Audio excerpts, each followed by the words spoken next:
I'm above Mosquitia, a vast wilderness in Honduras. I'll explore the jungle with its lost cities and special animals soon.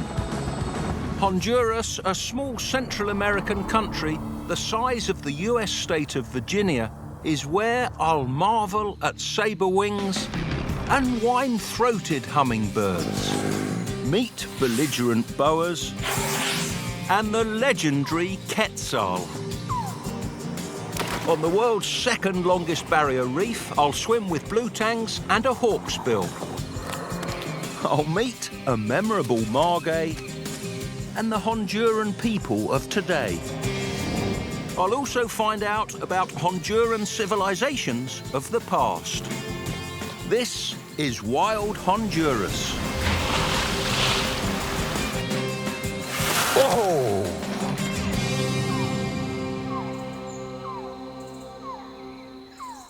Stretching inland from the famous Mosquito Coast, Mosquitia is my first stop. It's the Amazon of Central America. I'm on board the helicopter of the President of Honduras. President Hernandez is a bird watcher and wants to show me this outstanding place in person.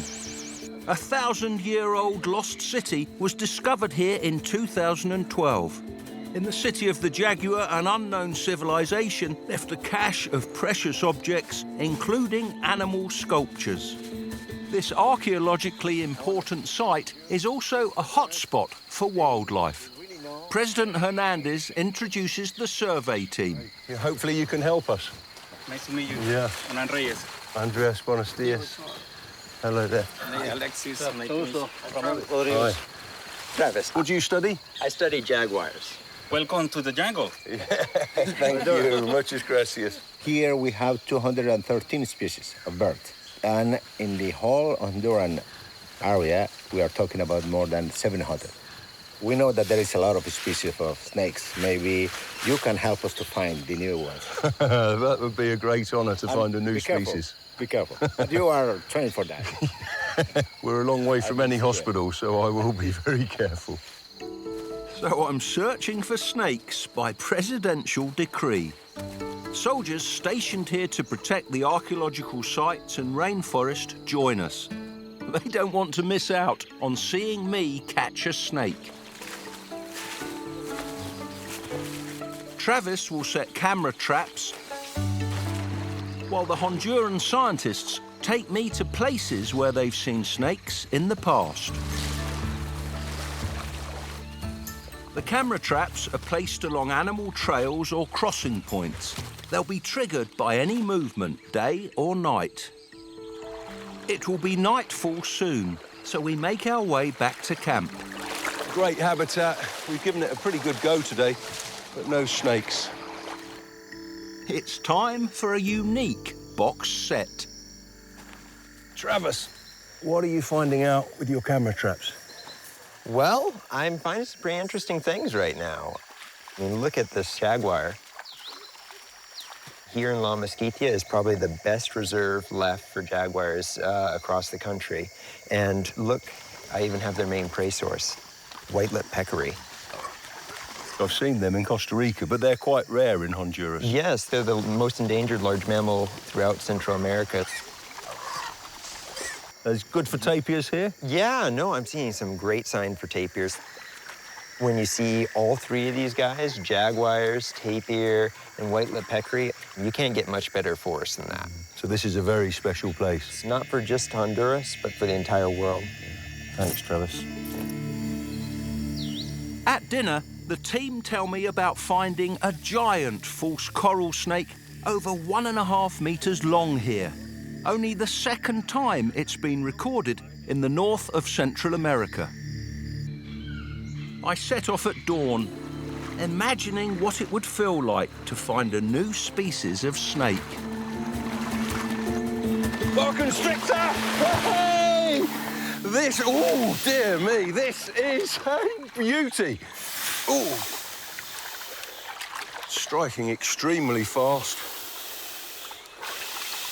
Oh, that is blood-curdling boa constrictors.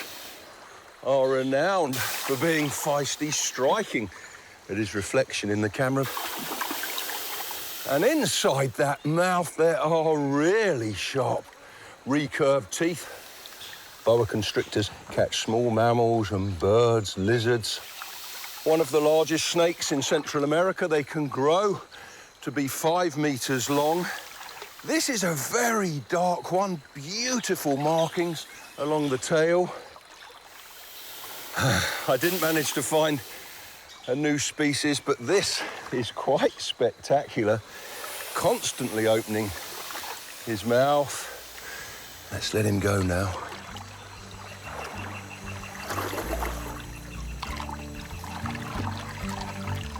A brilliant boa. Muchas gracias.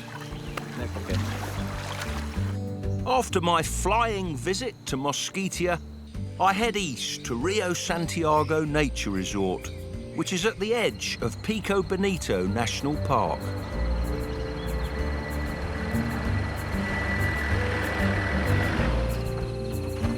Buenos dias, Nigel. Welcome, I'm Josue. Josue. Hello, I'm Alex. Alex, this is a magical resort. I can't wait to explore with you. Josue is a reptile expert. He leads me into a forest with a royal on a treetop throne. A king vulture looks down on us as we flip logs and leaf litter in our search for reptiles.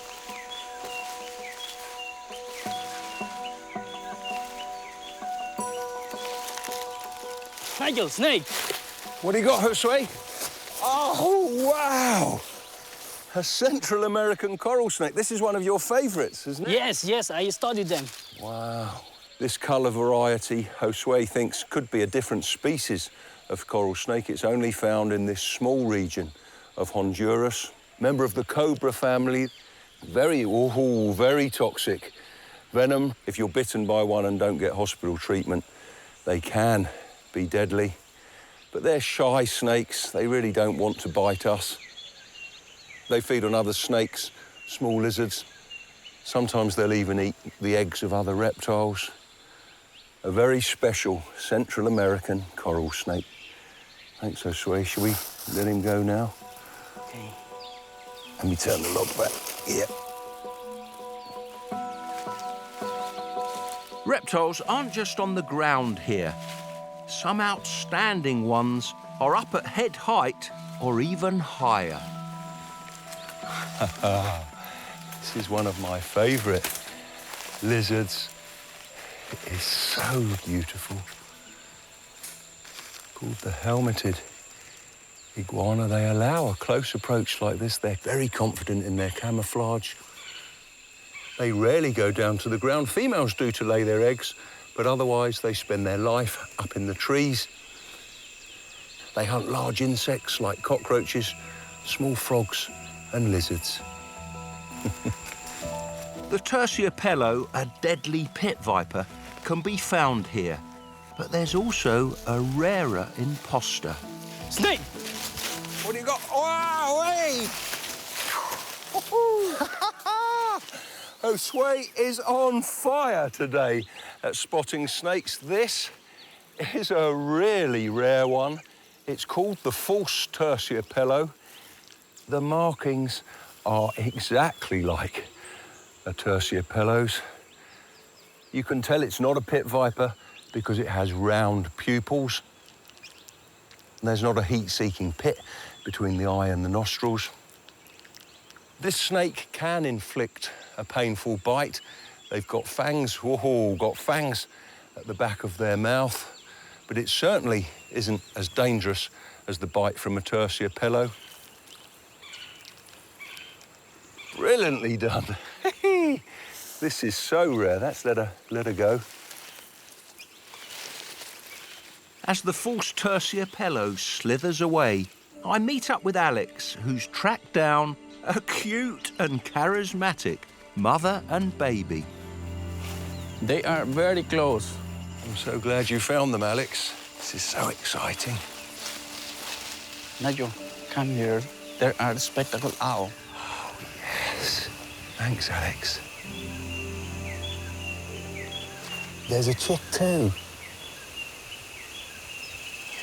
This is wondrous. Spectacled owls breed every year in the Rio Santiago Nature Resort.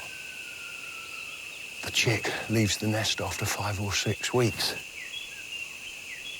but may stay with the parents for up to a year. I know we're here, but they're not too bothered, are they, Alex? These owls are powerful predators. One was even known to kill a full-grown sloth that weighed 4 times as much as the bird.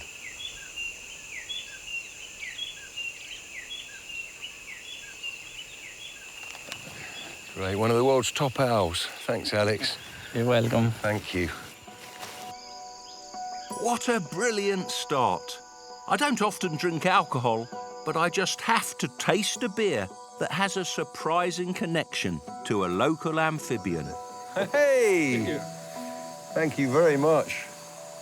Good beer. Great. Fantastic first day. Josue, the frogs have started croaking. Shall we go and see if we can find the one named after the beer? The tree frog in question has a tiny range. It's only found in just 10 square kilometres of Honduras. Alex knows its croak and soon lays his hands on one. Whoa! Hey, well done, Alex. The Honduran brook frog. This is the one whose scientific name is salva-vida, named after the delicious Honduran beer. Salva-vida in Spanish also means lifesaver. And when the scientists that discovered this frog were out late at night, when they came back, the beer really was a lifesaver for them. So they decided to name this little frog after the beer. I'll let it go. Brilliantly done. Thanks. The Honduran brook frog will only survive if this rainforest is protected. It's home for other fabulous frogs too. What a little beauty. This is called Fleischmann's glass frog. These little amphibians are so delicate, it's been reported if they're caught out in a thunderstorm and get a direct hit by a big raindrop, they can be killed. And if you're wondering why it's called a glass frog, let me show you. This is why. Glass frogs have transparent skin on their tummies. Remarkably, you can see this little frog's liver and beating heart. I'm going to let him go back into the rainforest. On my way to bed, I hear a distress call. There's reptiles and amphibians everywhere here. Look, just by the swimming pool, I heard this poor tree frog croaking. It's in the jaws of a banded cat-eyed snake. Cat-eyed snakes have short fangs right at the back of the jaws.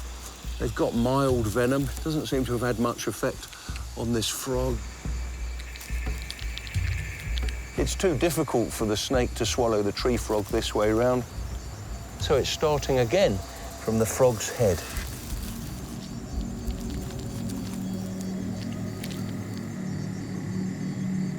The snake's virtually walking its jaws along the frog's body. You can see how the scales are distended as the muscular contractions are moving the prey into its stomach.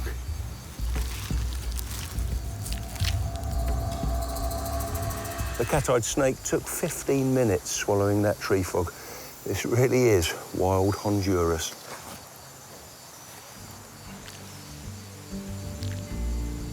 The next morning, I have company for breakfast. Muchas gracias. This is a perfect start to the day. Hummers feeding all around me. There's an anolis lizard on the rail over there. He's displaying to a rival.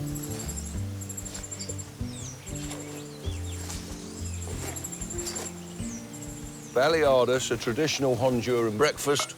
The tortilla is filled with avocado, beans, eggs and cheese. Truly delicious. You can have breakfast with a dozen species of hummers here. That's a white-necked Jacobin. Hummers have extendable tongues twice as long as their bills. Sugar water fuels their acrobatic flight. Larger hummers, like this long-billed hermit or this purple sabre-wing, beat their wings around 50 times a second when they hover. Violet-crowned wood nymphs need 1.5 times their weight in sugar water every day. So there's competition around the feeder. Some things in the forest, like the flowers hummers are attracted to, stand out from the background. Other things blend in.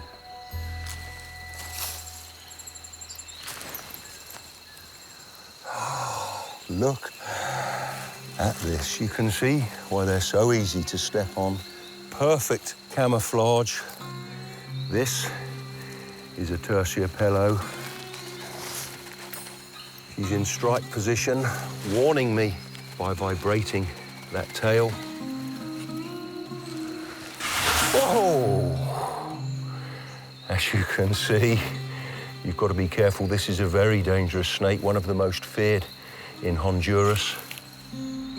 A terciopelo strikes at more than 2 meters a second. I can see this is not the false terciopelo that Josue found yesterday, because it's got heat-seeking pits between the eye and the nostril and a vertical pupil. Barba amarilla is the name in Honduras. That means yellow beard. You can see these lovely yellow scales around the mouth. Warning me, vibrating her tail on the dry leaves.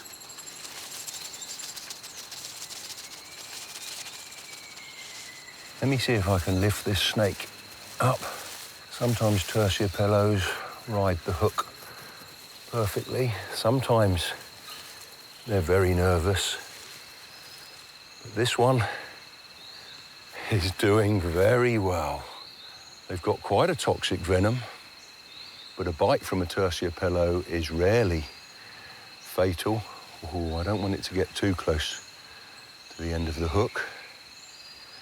If you're bitten by one, the venom has flesh-destroying properties. People often have to have a limb amputated or lose a finger or toe. This one is behaving very nicely. The terciopelo ambushes prey on the ground. The lodge is in the territory of another predator that hunts upon high. Buenos dias. Hello. I have a tip-off she's around. I can't wait to meet her. This is what Rio Santiago Nature Resort is famous for. A margay.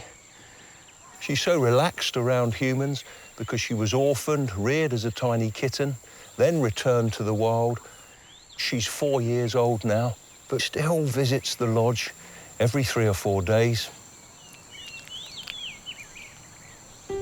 It's hoped that one day she'll return with her own kittens.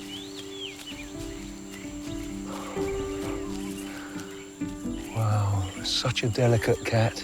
The markings are glorious. Margays are natural acrobats, spending most of their life in the trees.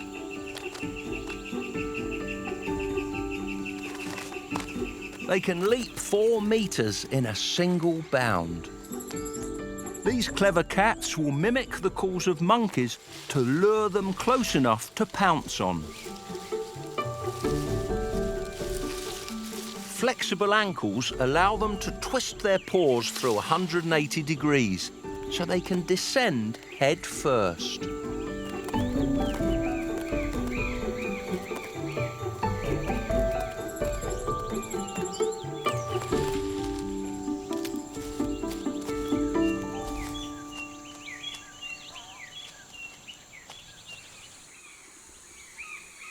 While I hung out with the margay, there's been a charming discovery.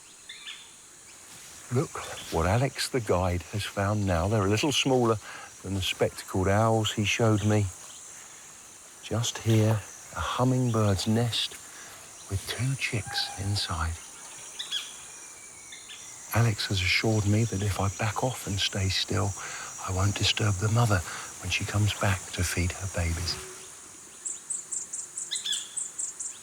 The chicks are fed like clockwork every 20 to 25 minutes, so I shouldn't have long to wait.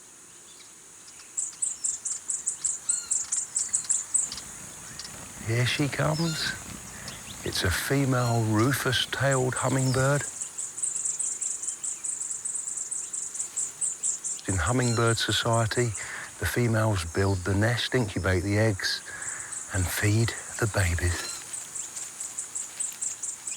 The chicks need protein, so female hummingbirds hunt for insects and spiders.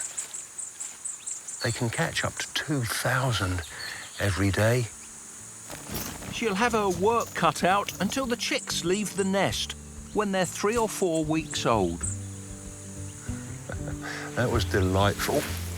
After Rio Santiago, my next stop, just an hour away, is one of the steepest rivers in Central America. Rio Congrejal. Dropping 90 stories in just 15 kilometres, it's a brilliant place for this. Whitewater rafting is an exhilarating way to go snake hunting.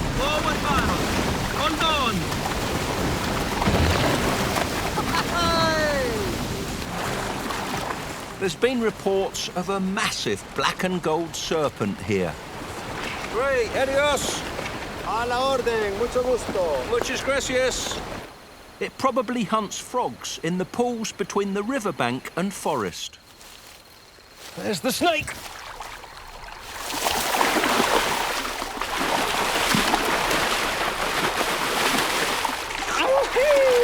Got you. Hey, a wonderful tiger rat snake. Non-venomous, of course, but they do have quite a painful bite. Struck at me when I first picked it up. You can see it's warning me here, blowing up its neck. That makes it look bigger, so predators will keep away from it. They are superb hunters of frogs, birds, small mammals. I have never caught one of these before. The tiger rat snake. Let's let you go now. I'll soon be swimming myself, but I'll be in turquoise waters. I'm going to the Bay Islands in the Caribbean. There's 3 major ones: Roatan, Guanaja, and Utila. Just 11 kilometres long and 4 kilometres wide, Utila is the smallest of the Bay Islands. It's a 1-hour ferry ride from the mainland. Tomorrow, I'll explore the 2nd longest barrier reef in the world. Only Australia's Great Barrier Reef is longer. We set off for the Mesoamerican Reef. It stretches for almost 1,100 kilometres. My guide is Willie Waterhouse, who was born here. Willie, you've swum and dived in these waters ever since you've been a little boy. Where are you going to take me? We're going to head over to a site known as Black Hills. It's a seamount. Very, very beautiful. The most fish life on this island. You see schools of horseye jack swimming around, Atlantic spadefish, some of the healthiest reefs that you can ever see. Great, we're going to have fun. Will do, oh yeah. Willie's knowledge will be invaluable. There's an amazing 80 dive sites around Utila. I'm really looking forward to this, my first dive in Honduran waters.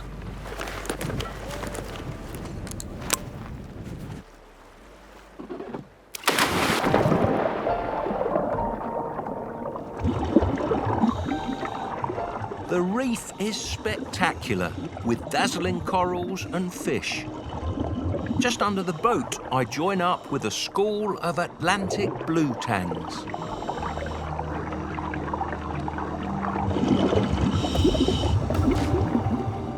Here's the horse-eyed jacks Willie mentioned. Their big eyes with fleshy lids make them look a little horsey, which gives them their name. We glide over impressive underwater gardens. The current ripples soft corals that surround a brain coral. You can see why it's called that. Below me, there's a metre-long green moray.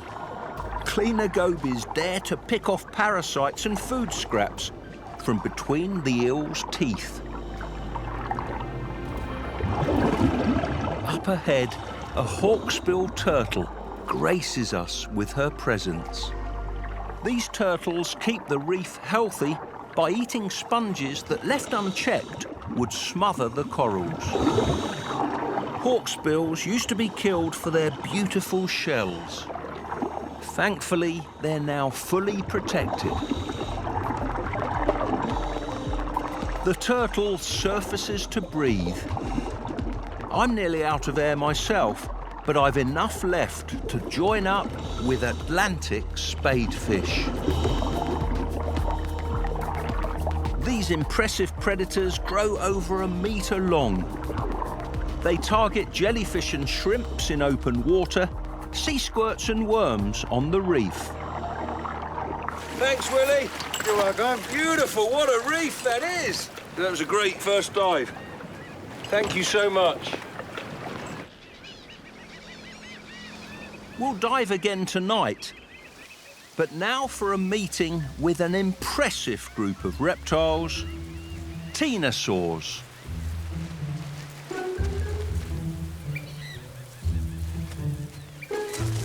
There's 2 species of ctenosaur on Utila. They're also called spiny-tailed iguanas. This is the black spiny-tailed iguana. The male has a long crest of spines along the back. These are the fastest lizards on Earth. They've been clocked at 35 kilometers an hour. The male's displaying to the female, nodding his head. He's trying his best, but the female just doesn't seem to be interested. There's another female here, just come out of the shadows. He's trying his luck with her. She's gazing at him adoringly.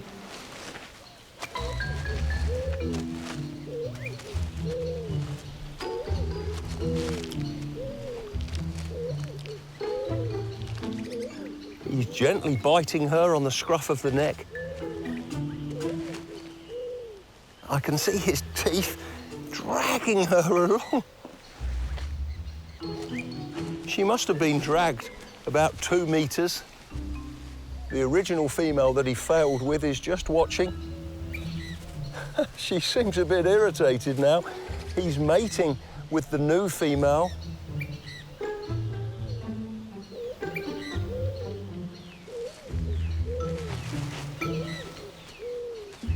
All that head bobbing paid off for him.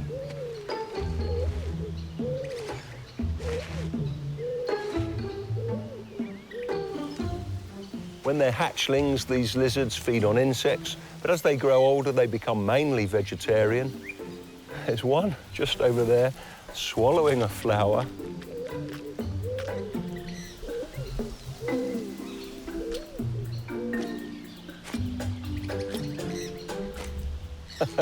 Down in one. Black spiny tails are thriving all over Central America. But a ctenosaur only found on Utila is in desperate trouble and is in need of help. Salads are prepared for a breeding colony of Utila spiny-tailed iguanas. The locals call them swampers. As well as salad, swampers adore seafood.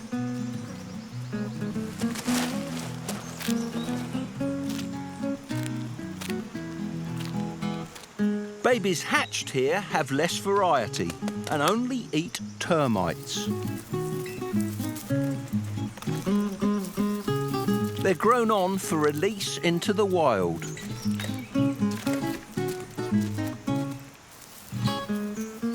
There's less than 5,000 swampers left, so these are precious babies. I join Lewis from the iguana station to release a batch of babies into their natural home.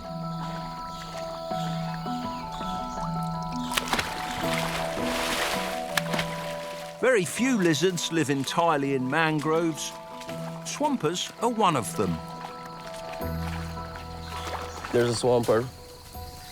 Oh, yes, the first time I've seen a Utila spiny-tailed iguana in the wild. Thanks, Lewis. No problem.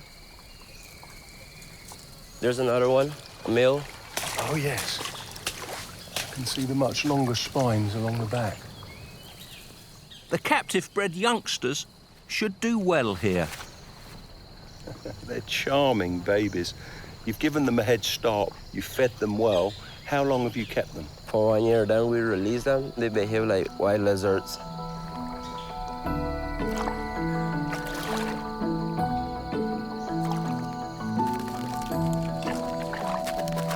Away they go.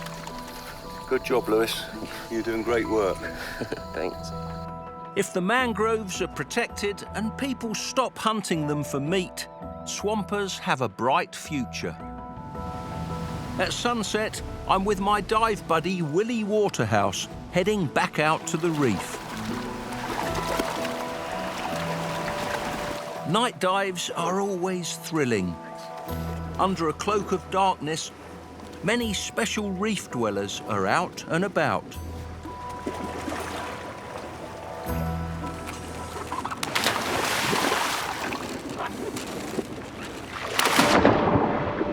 There's a strong current, so we stay close to the reef.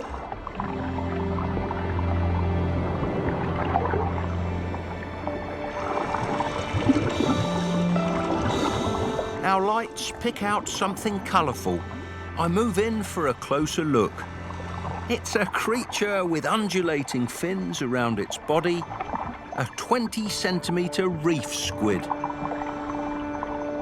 Every day, these voracious hunters consume around half their body weight in fish, crustaceans and other mollusks.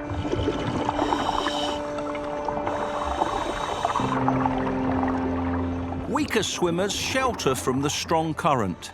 This balloon fish doesn't need to swim fast because if it's attacked, it inflates its body and doubles in size.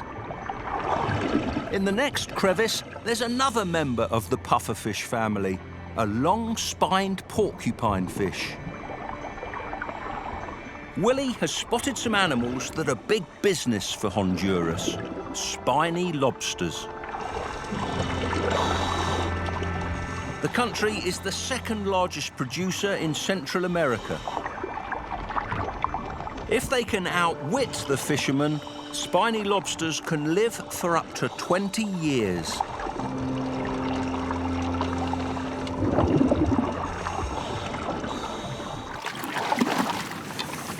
Oh, that was wonderful.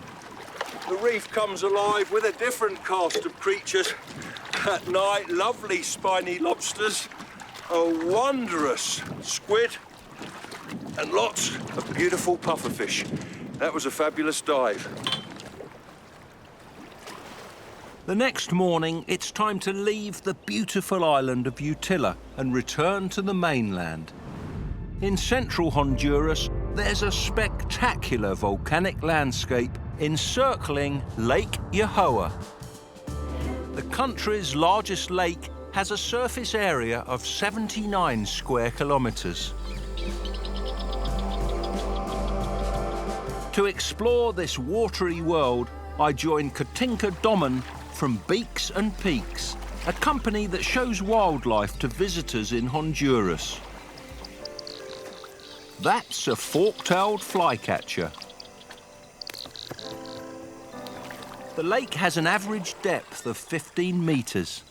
Floating vegetation attracts birds that live on their tippy toes. There's lots of northern jacanas here, charming birds. They're also known as lily trotters because of their propensity for walking on lily pads.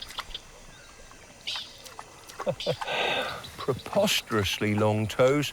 They splay those to help spread their weight as they're walking on the floating vegetation.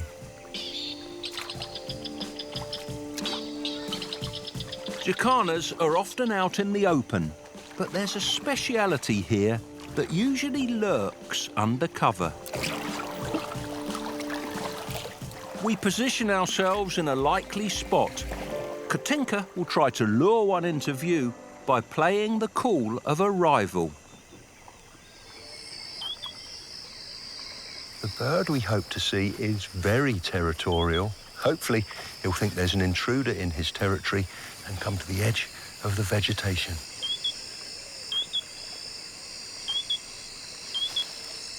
I see the leaves moving. He's on his way. A yellow-breasted crake. Look here, so close. So unconcerned by us. Yellow-breasted's a charming crake. This little bird is no bigger than a sparrow. What an encounter. This is the best place in Honduras to see these birds.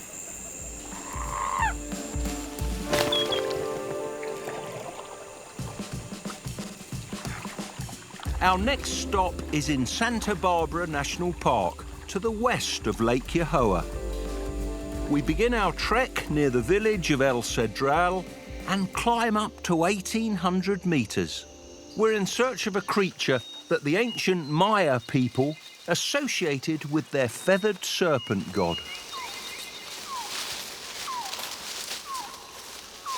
Even today, it's considered divine. Chimiche. These are the berries they like. The creatures Katinka is hoping to show me are frugivorous. They feed mainly on fruit, but they will take the odd insect or lizard. When the Maya saw this bird fly, they thought its tail was like a serpent slithering in the sky. Nigel, there's a quetzal over there. Oh, yes. He's looking right at us. A resplendent quetzal, surely one of the loveliest birds in the world. Oh, that's magnificent. I love the way the green feathers on the wing extend onto the breast, just like fingers.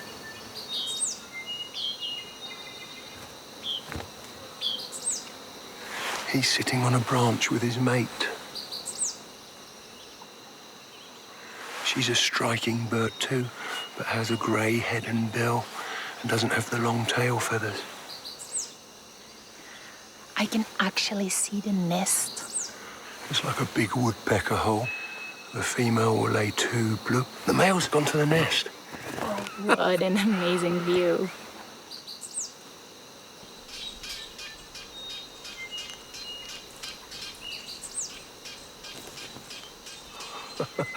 He can't get the tail feathers all the way in.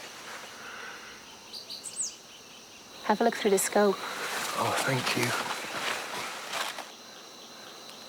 You can see him working at the edge of the nest hole. He even threw out some wood chips. He's coming out. What a bonus! Resplendent quetzals at the nest hole. Couldn't have hoped for better than that. I say goodbye to Katinka and the cloud forest and head further west to Gracias. The town's exquisite Merced church dates from the 17th century and is one of the oldest churches in Honduras. In the town square, I meet William Orellana from Beaks and Peaks to watch a traditional dance.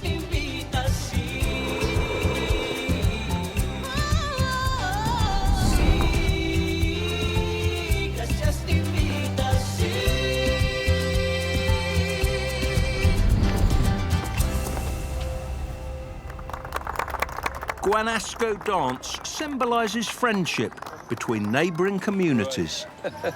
Bye-bye. Gracias is where both William and President Hernandez were born. The president wants to show me a unique Honduran, so we meet on the farm where he grew up. Beautiful country. It is. It is. What a lovely place to grow up. Yes. I remember when I was little here. Let's see if we can see our target. You know, it's a hummingbird. It's the Honduran emerald. That's the one we're looking for. Well done, President Hernandez. You know, when I was little, we saw this bird, but we didn't know it was an endemic species for Honduras until recently. He showed the bird to me. The only endemic bird to Honduras, a very special one, not found anywhere else in the world. Yeah, it is. He's away. Thank you, William. Okay. You promised you'd show me the Honduran emerald. Thank you for letting us look on your property. Thank you, William. Amazing. Okay. Thanks, President Hernandez.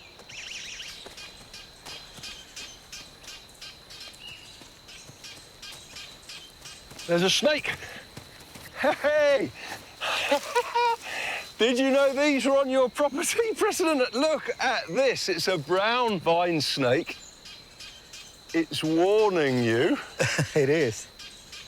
It's extraordinary how black it is inside the mouth. It is. That's to startle predators. These snakes are harmless to humans. They have got venom, but the fangs are right in the back of the mouth, under the eye. Have a feel, because he feels lovely because he's been basking in the sun. Yeah, it is warm. Look, he's watching your every move, President Hernandez. Oh, dear, he had a little pop at you then. Don't do that to the president. That's naughty. I can't believe it. Honduran emerald and a lovely vine snake. You have wonderful wildlife here in Honduras.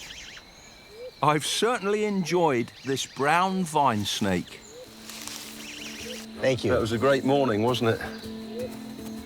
Another Honduran speciality lives close to Gracias in Sarapiqui National Park. It's studied by Hermes Vega. This is a good place to find it. OK, Hermes, I'll check out this bromeliad.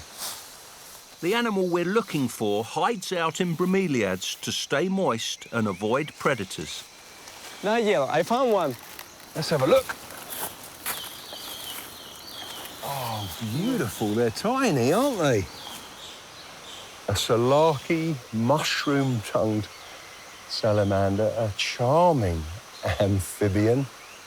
Mushroom-tongued because they catch their prey by shooting out a sticky tongue in the shape of a mushroom. Let's let you go now. This endangered salamander is only found in Honduras. On my final stop, I'll find out about animals that have made a remarkable comeback and the Maya city of Copán.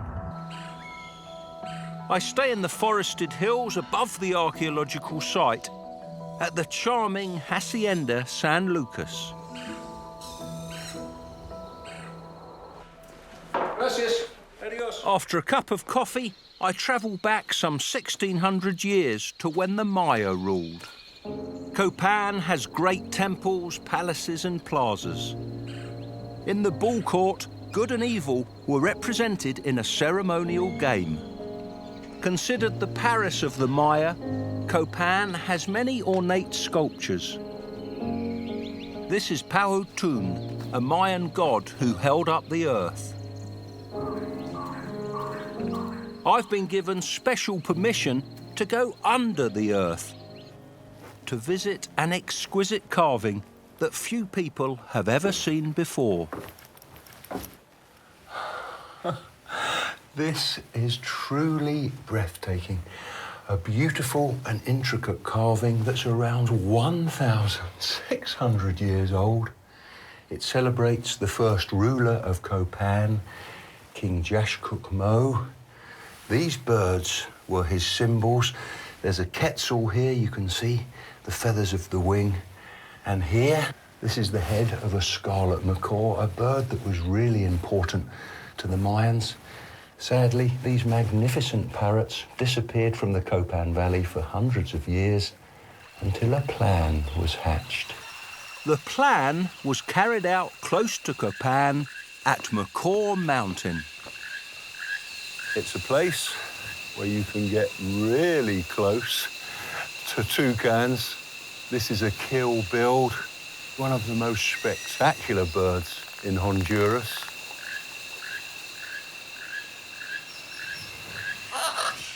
It's also a place with a captive breeding colony of scarlet macaws. Parrots taken illegally as pets were rescued and now breed here. Their offspring are released into the Copán Valley. The Maya would have approved. In their culture, scarlet macaw feathers were the colours of the sun.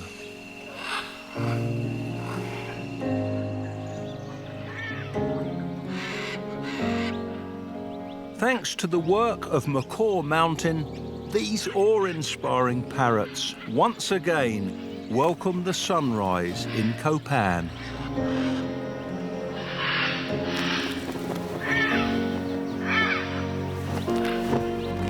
Today, there's over 50 of them, and they're nesting successfully in the wild.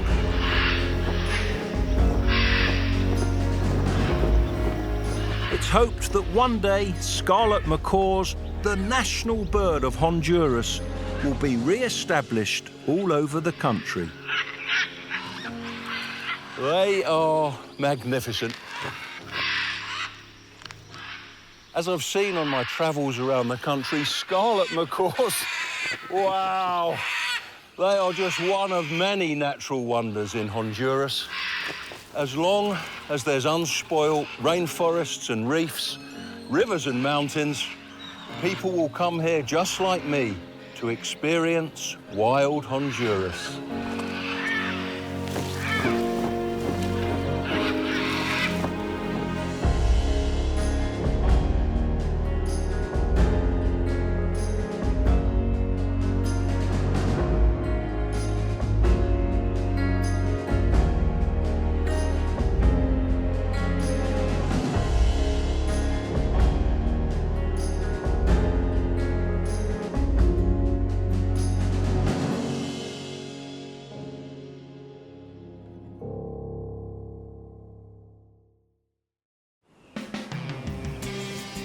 This petite Central American nation is home to some 500 million species, 5% of the world's biodiversity.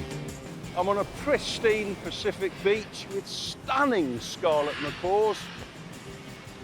I'm beginning a journey to meet the wildlife of Costa Rica. In the mountains, along fast-flowing rivers, and in the rainforest. I'll meet insect farmers and their queen, marvellous mammals. Look what is under this lid. White tent-making bats. And an extraordinary dancer. There'll be super scavengers and fabulous frogs. These are always a delight. A strawberry poison frog. They climb hand over hand. Costa Rica is in the middle of the Central American isthmus. My adventures begin in the Osa Peninsula.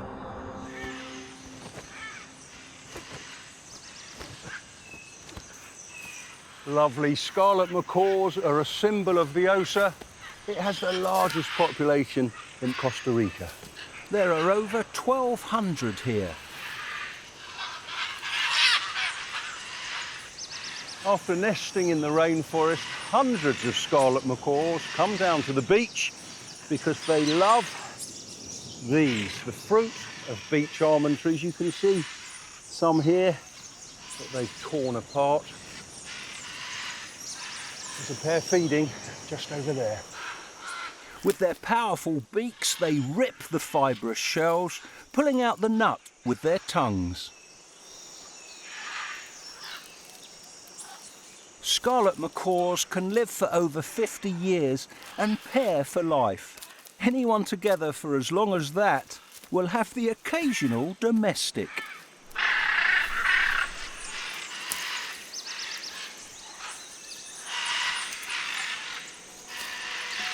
There isn't anywhere else on the Pacific coast of Central America with a larger swathe of lowland rainforest than here. The Osa Peninsula has about 50% of Costa Rica's species, including agile fruit eaters. The Osa is a paradise for primates. Look how close I am. It's a family group of Jeffroy spider monkeys. Troops can have up to 50 individuals. 80% of their diet is fruit. There's 3 of them here gathered around this mass of palm fruits. Jeffroy spider monkeys are pretty intelligent. They know the forest very well and remember when and where to find fruit. They can polish off 100 fruits in just 7 minutes and are important seed dispersers. Their long arms allow them to brachiate like this.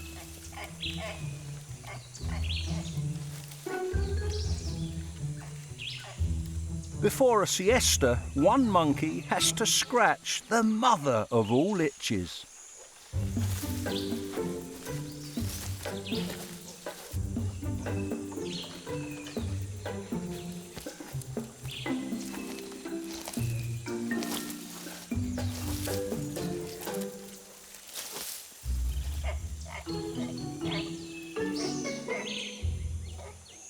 Other social animals live nearby.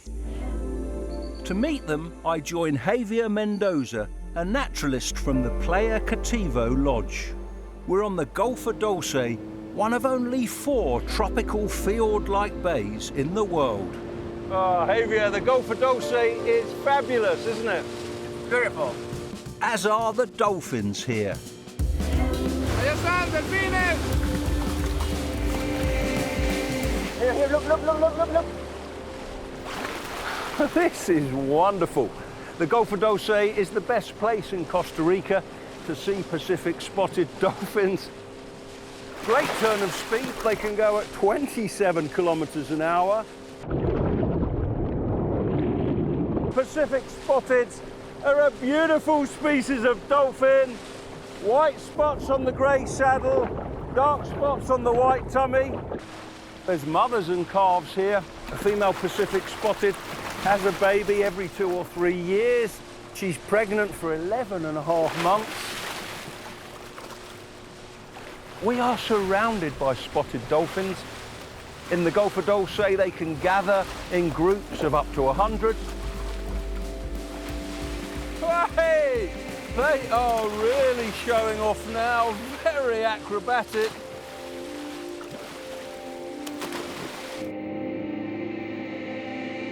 There's so much to see in this lush corner of Costa Rica.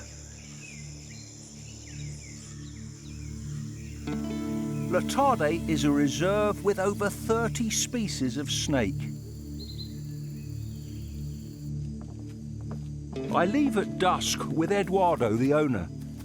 He's a snake expert like me.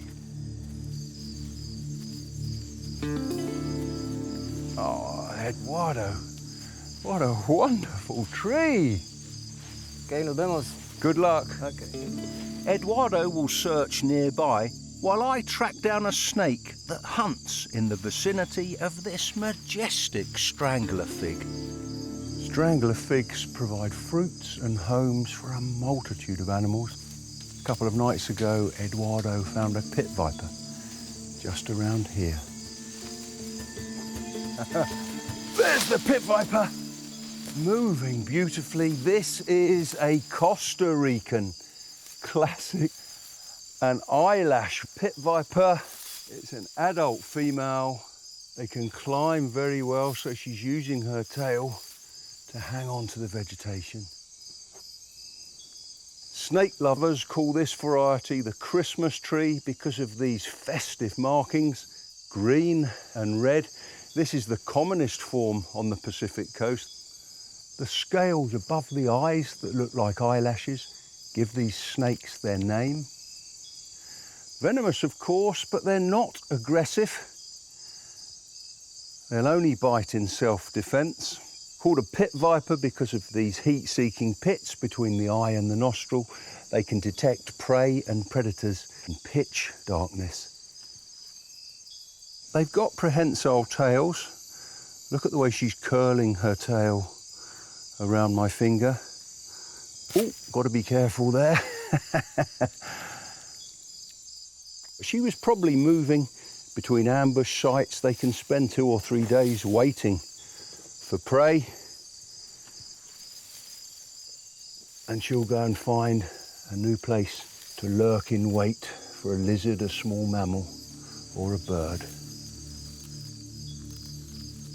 Her prehensile tail will help her climb to an ambush site and anchor her in position. Nayer, aquí tengo una boa de las bromelias. Oh, Eduardo! This is the first time I've seen one of these. An exquisite bromeliad boa. They don't grow much larger than this. Extremely difficult to find. They spend most of their lives up in the forest canopy. Looks like he's trying to get up there now. They rarely come down to lower levels. They're called bromeliad boas because they hide in plants that grow on tree branches. They wait in ambush to grab small lizards, their main prey. That's a brilliant find. Gracias, Eduardo. Okay. Shall I release it here? There we go. Lovely. I leave the bromeliad boa and the osa for my next destination. High in the Talamanca mountains, near the village of San Gerardo de Dota. This is the tallest mountain range in Costa Rica. The peak of Mount Chiripo is over 3,800 meters high. I'm striding through Paramo. Vegetation evolved to withstand cold conditions and fierce winds where the tree line peters out. We're above the clouds, nearly 3,500 meters up. It's pretty chilly, so you wouldn't expect there to be any reptiles here. But there's some beautiful ones just over here. They're very nervous, but if I move in slowly and keep very low, I should be able to get a fantastic look at a green, spiny lizard. There's a female over there. She's blotched with brown.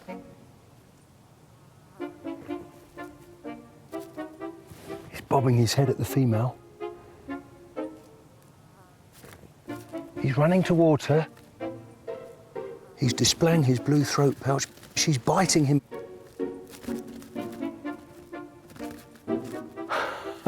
She wasn't interested in mating.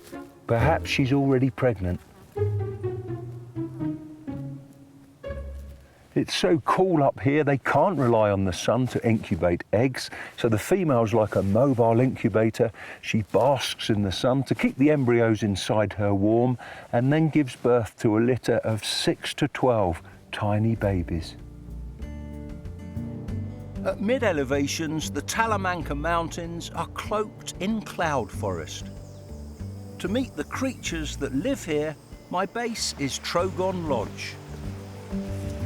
The lodge gardens are filled with flowers and hummingbirds. Over there, a Talamanca hummer.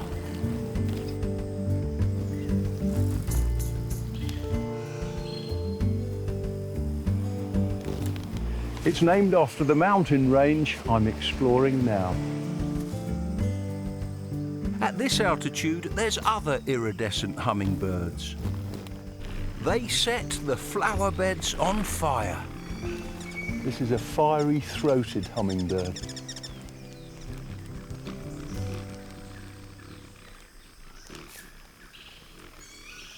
To meet the star attraction here, I enlist the help of an expert. Nigel. Graben. Graven, you are the legendary Mr. Quetzal. Oh, I hope to see it this morning. The village of San Gerardo de Dota. Over 50 years ago, the farmers began reforesting the pastures, planting avocado trees so resplendent quetzals could flourish. Graven watches these shimmering birds nearly every day. Because loads of blackberries. The quetzal eats those too. I saw quetzals yesterday. In this area here? Yes, in that tree. This is one of the wild avocados the farmers planted. Okay, there is a quetzal. Oh, yes. Very long feathers. Oh, that's a lovely male. Those long plumes are extraordinary. They can be up to 1 metre long, but they're not the quetzal's tail. The feathers grow down from the bird's back. He's flown up. He's taking an avocado now. Avocados are the quetzal's superfood. You know their habits because you watch them every day. Yes, they feed in those. I leave the Talamanca mountains and travel to the central highlands, close to Rio Congrejal National Park. Tapirus Lodge is a private reserve with an aerial tram that glides through the canopy, 37 metres above the ground. This is a glorious feeling. You can tell you're in a tropical rainforest because of these beautiful hanging gardens. There's so many epiphytes. Those are plants that grow on other plants. There's mosses, ferns, bromeliads, orchids, even cacti. This tree's festooned with other plants.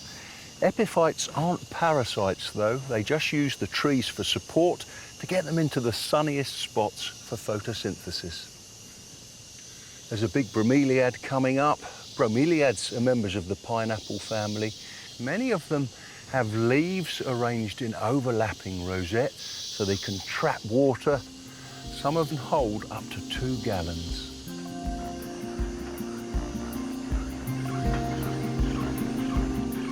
Gracias. Now I'm going to explore the rainforest on the ground. I want to get on the tail of the creature that gives this place its name. Tapirus Lodge is named after this beautiful animal. It's a Baird's tapir. She was here 15 years ago when the aerial tram was built and has attracted many followers. There's white-nosed coatis here. They've come for the same fruit as the tapirs. Coatis consume invertebrates too. They sometimes pluck ticks from tapirs to eat. These really are peculiar mammals. They're related to horses and rhinos.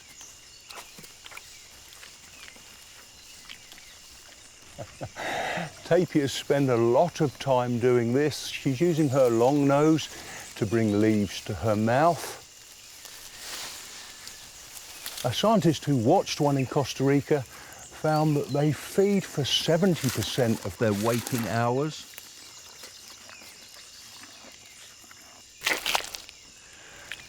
Very hard for me to walk through this mud. My boot's stuck. But tapirs have feet specially designed for moving through muddy rainforest. To spread her weight, the tapir's toes splay out when her foot goes down, then come together again when she pulls her foot out of the mud. She's produced many babies and gave birth to her 8th just after I left Tapirus Lodge. It's a shame I didn't get to meet the calf. Its white spots and stripes will disappear in 4 to 8 months. In the forest, there's a nursery for other stripy babies. Stanley Salazar, a frog expert based here, takes me to see them. He made the nursery by attaching the husks of monkey fruits to trunks. These miniature worlds are breeding sites for an unusual frog with a crown. This one has tadpoles. Oh, can I see? Look at this. Those are monstrous. Huge tadpoles and a huge newly metamorphosed frog. The extraordinary thing is these massive tadpoles and froglets wouldn't grow at all without help from their mum. Okay, let's go this way. Okay, Stanley. There is the female. Oh, yes. A female crowned tree frog. They get their name because of these bony projections on their head that look like a crown. She's at the edge of her nursery. So how do these frogs look after their young? She visits her babies every 7 to 14 days. The tadpoles nibble her skin to stimulate her to feed them. She'll lay infertile eggs for them to eat.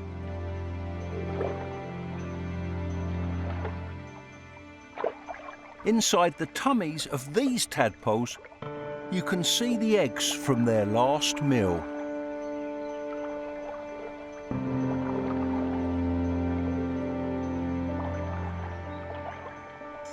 Crowned tree frogs are superb mothers. They're fabulous frogs. Pura vida, Stanley. Con mucho gusto. You've made some fantastic discoveries there. That afternoon, termites take to the air on their mating flights. Above the river, they're at risk from macaca, a close relative of the piranha. The mating flight of the termites is over when Stanley and I go in search of another fantastic frog. But we must tread carefully. Watch out, Nigel. Bullet down. I'm glad Stanley pointed these out. A nest of bullet ants isn't something you'd want to stumble into by accident. Bullet ants are certainly impressive. They're one of the largest ants in the world. They can grow to be over 2.5 centimetres long. They're also renowned for having one of the most painful stings of any insect. An entomologist who was stung described it as intense, pure, brilliant pain, as if you were walking on burning coals with a 5 centimetre nail in your foot. I think I'll give that a miss. Dink frogs are dinking everywhere. We're looking for a frog that's 4 times their size. Nigel, tiger frog. Oh, well spotted, Stanley. Wow, hey, this is a truly fabulous frog. Every frog lover wants to see one of these. The local name is the tiger frog. It's also called the splendid leaf frog. It's got wonderful tiger stripes along the side of its body. These frogs don't normally jump. Watch how they move. They climb hand over hand.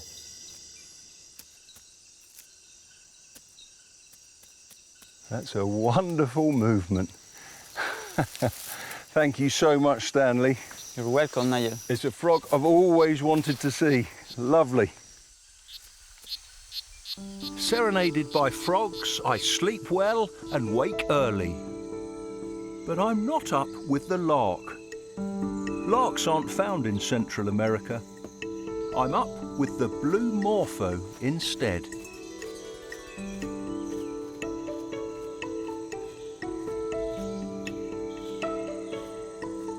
I'm meeting a guide with a familiar name.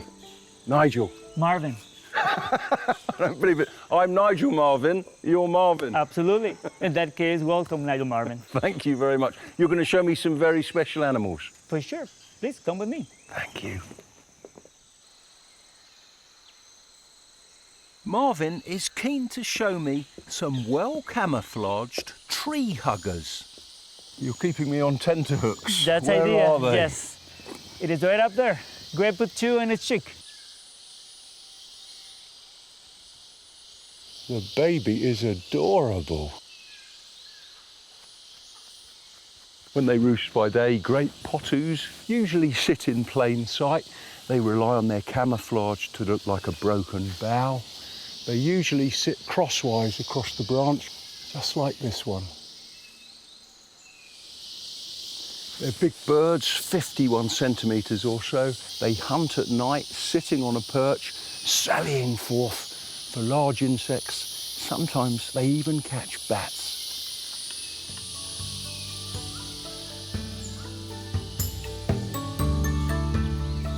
Soon after we've left the potus, Marvin's radio crackles into life.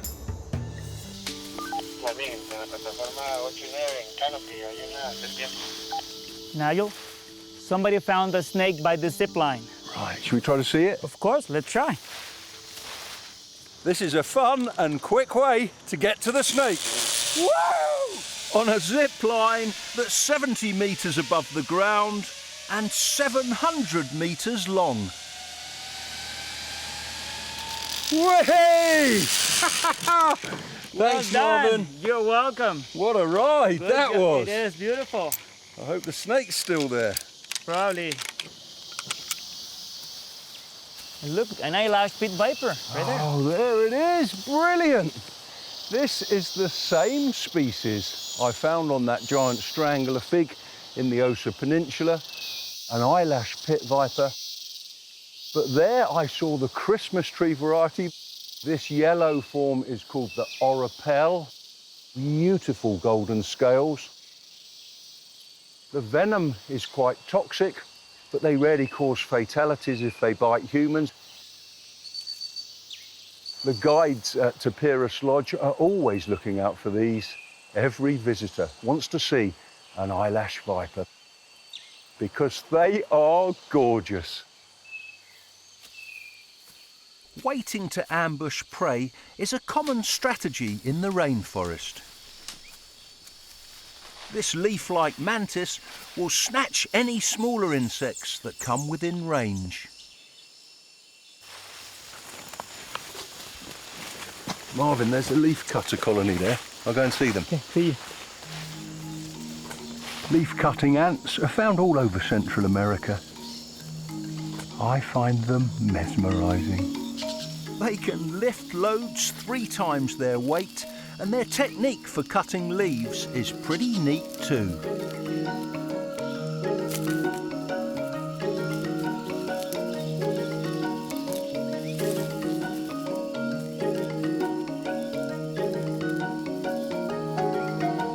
In the procession, some of the leaf cutters carry an extra load. Smaller ants. I love seeing the tiny leaf cutters, they're called minima, riding on the leaves. The minima ward off parasitic flies that try to lay eggs on the larger workers. Leaf cutters use the clippings to cultivate a special fungus underground.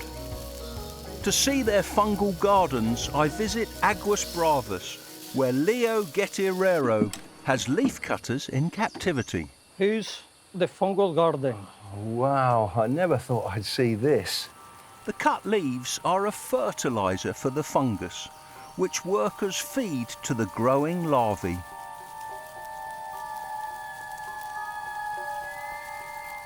Colonies can have up to 5 million individuals. All of them come from eggs laid by the queen. There is the queen. Oh, she's huge. Can I hold her? Yes. Meeting royalty. What a thrill. Leafcutter queens can grow to be 5 centimetres long and live for 25 years. Let's put this egg-laying machine back in her nest. She can lay up to 30,000 eggs every single day. The Queen's subjects scurry to attend her every need. Muchas gracias, Leo. The Central Highlands are dominated by volcanoes. The peak of Turrialba soars to 3,340 metres.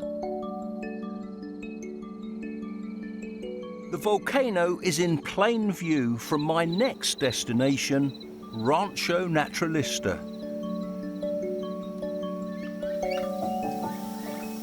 This is a perfect start to the day. Agoutis and chachalacas on the feeders. A stupendous view of smoking Turrialba volcano. And all around me, there's a constant hum of tiny wings. I never tire of watching the flight of hummingbirds. No other birds can hover like this. Hummers can even fly upside down. Hovering uses a massive amount of energy. These birds sometimes eat 3 times their body weight in a day.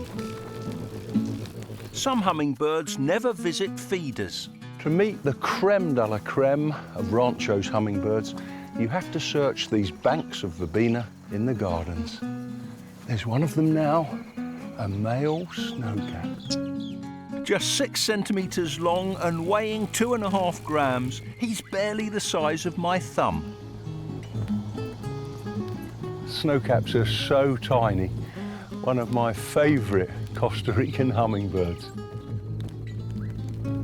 I'm hungry myself now. Buenas tardes. Buenas tardes. Deliciosa. While the vegetarian kebabs cook, Rancho's hummers sip their last meal before roosting. The day began with a perfect start. This is the perfect end. Cheers to Rancho Naturalista. After my flying visit to Rancho, I leave the Turrialba foothills and head down to the Sarapiqui lowlands.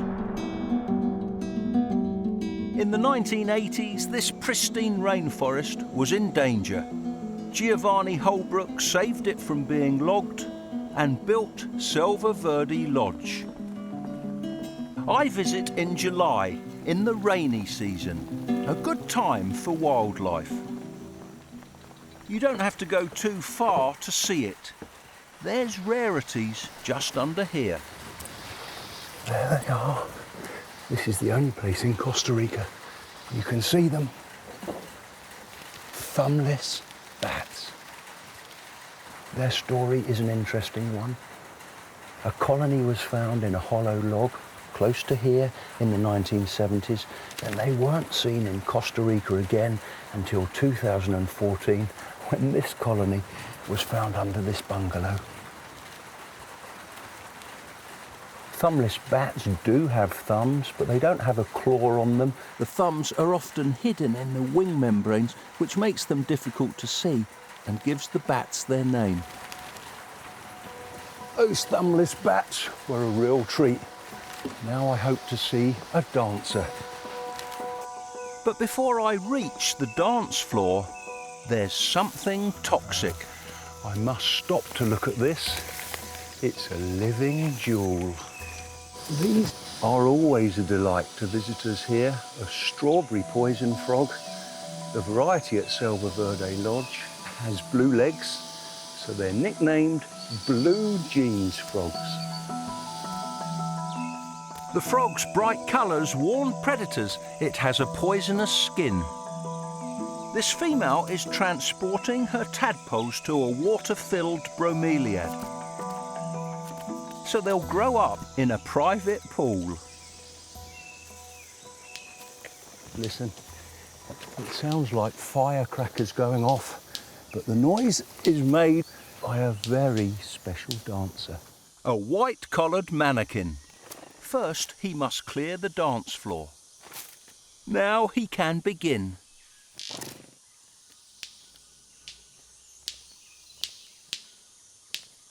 His display is to attract females. An extraordinary performance. He's showing off his white beard.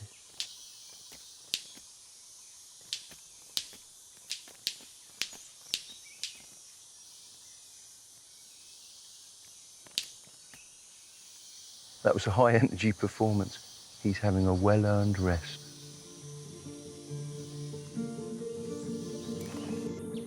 This afternoon, I'm in primary rainforest protected by Selva Verde Lodge. My guide, Ivan, knows the precise whereabouts of some extraordinary animals. The first of them is venomous. So let me show you something. It's been there for more than a week. Oh, I can see. A lovely hog-nosed pit viper. The ultimate sit-and-wait predator. Beautifully camouflaged. Yes, it is. This one is a juvenile about 20 centimetres long. It could grow to be 3 times that size. I wonder how long he'll have to wait until prey comes within range. Now Ivan takes me to some other predators that stay put by day. There's a crested owl. Oh, yes.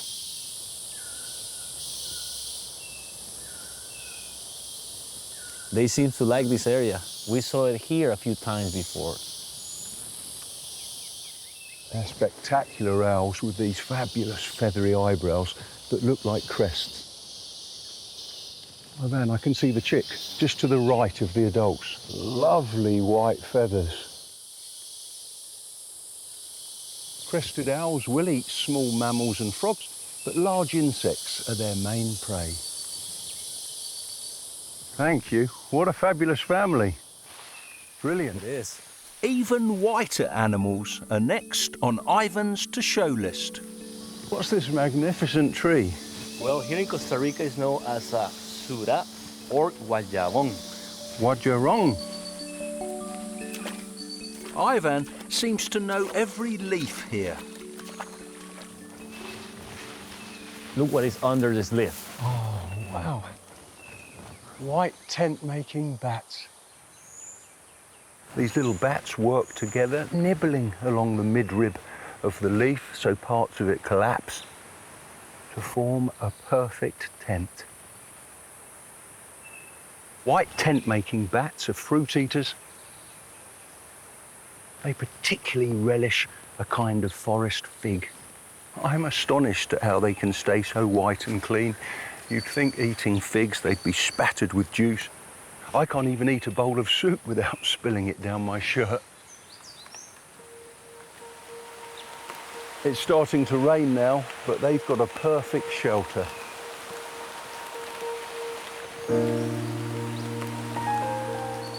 Back at the lodge, I sit out the downpour.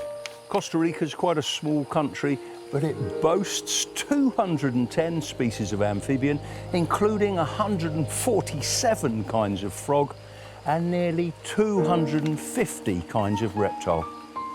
It's just stopped raining, it's getting dark. This is a perfect time to look for amorous amphibians and hunting reptiles.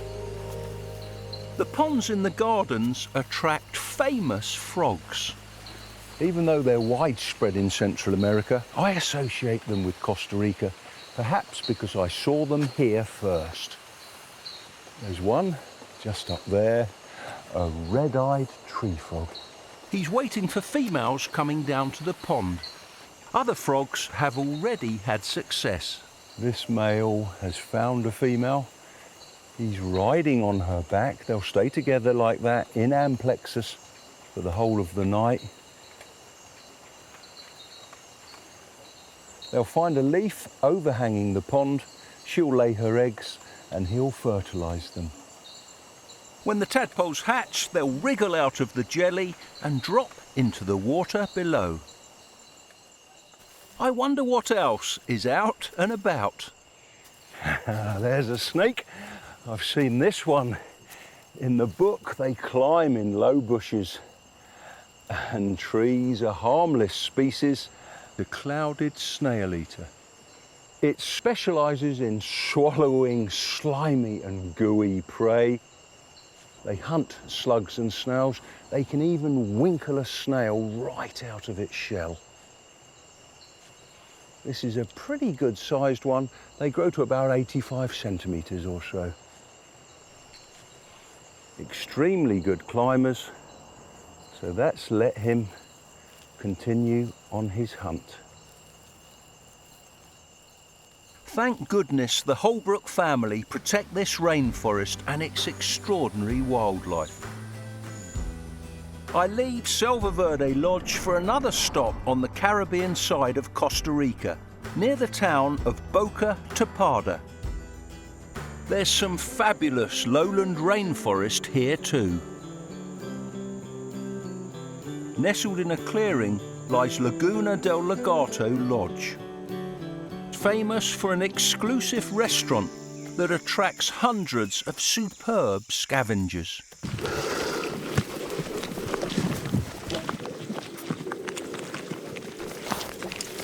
Black vultures are the commonest here.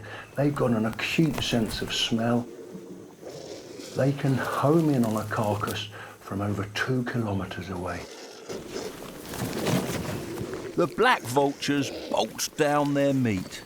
Sooner or later, bigger vultures will arrive.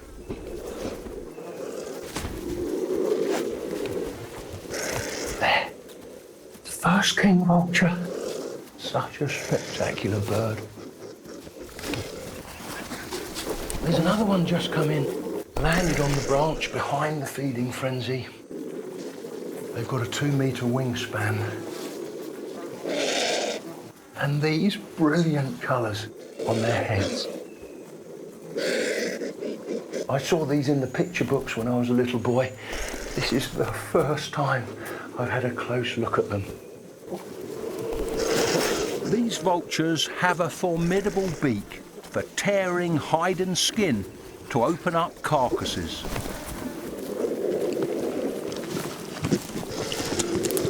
The kings dominate here, but they accept the black vultures, even cheeky ones that sneak right between their legs.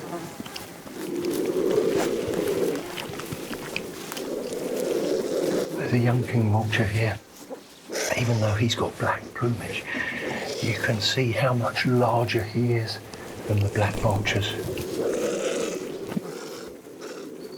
When they're 4 years old, they get the full adult plumage. And the gaudy heads that adults use in threat displays. This is such a thrill. There's 8 king vultures there now. 6 adults and 2 juveniles.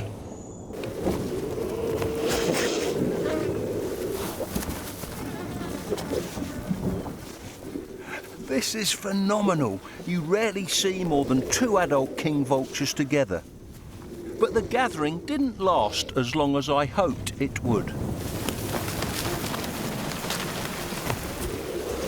In heavy rain, vultures can get waterlogged and lose heat.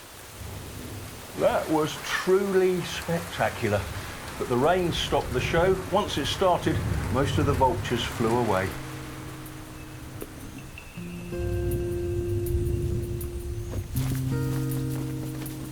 I leave the vultures drying off and travel to the Caribbean coast near the town of Matina. I'm visiting Pacari Reserve, a base for eco-tourists, volunteers and researchers. I meet up with scientist Ben Pickup. Ben, what's this lovely mural? So each of these turtles represents an actual nest. Every time we find a nest this season, we paint them on the wall. Leatherbacks are the main turtles that nest here. I hope to see babies in this hatchery soon. But first, Costa Rica's top predator. So we've got some really nice jaguar tracks here. It must have walked down here last night. Oh, yes, and gone round this corner. And there's a perfect paw print. Wow. And this is a big animal, it must be an adult. This is great, walking in the footsteps of a jaguar.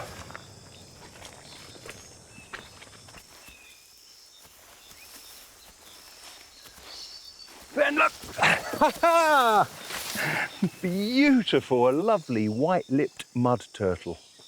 They rarely come out of the water, they don't even bask in the sun, so maybe she's looking for an egg laying, so I can tell it's a female because she's got a flat plastron. Males are concave underneath. And look, she's got an injury on her carapace, and there's a cluster of leeches feeding on the blood just beneath the scutes. You'll be okay though. Hopefully, she'll lay a nice clutch of eggs.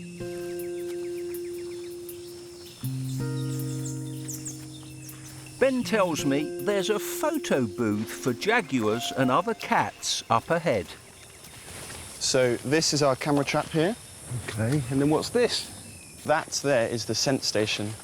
We top this up every month. Oh, that smells expensive. What is it? It's Chanel number 5. Why Chanel number 5? They love it. It's just like catnip to them. I hope it helps you record them well. The perfume really does pay off and stops a jaguar in its tracks.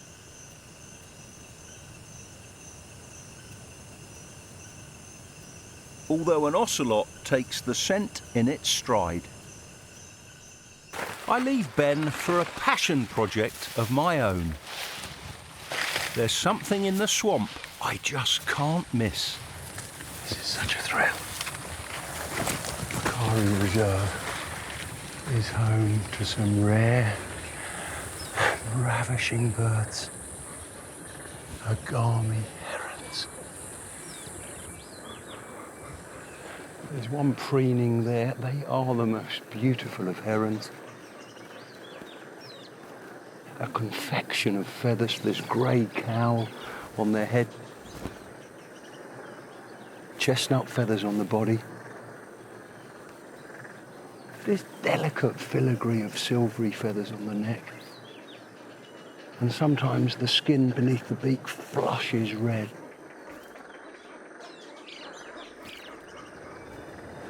Their rapier-like bills are 16 centimetres long, a fifth the length of the bird.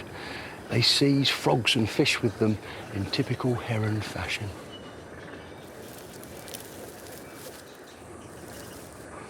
Spending time with these birds is so special. There's over 70 nesting pairs.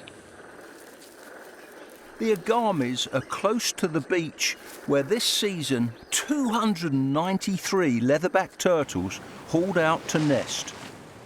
It's July, the end of the nesting period, so this time I'll miss out on seeing an adult here. But I've had the pleasure of meeting one before.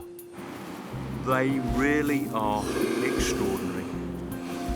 On the Caribbean island of St. Croix, I watched this magnificent turtle excavate her nest and lay 60 eggs the size of ping pong balls. I'll never forget being alongside this 2-metre, 600-kilo turtle.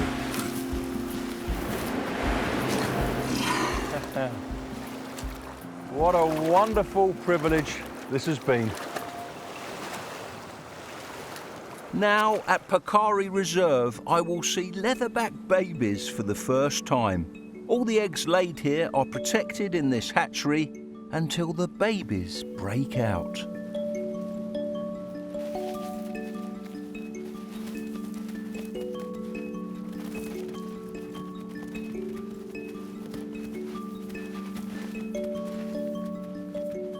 The hatchlings are counted, measured and weighed by the researchers. The success rate in protected nests is brilliant. 53 out of 62 eggs hatched from this one.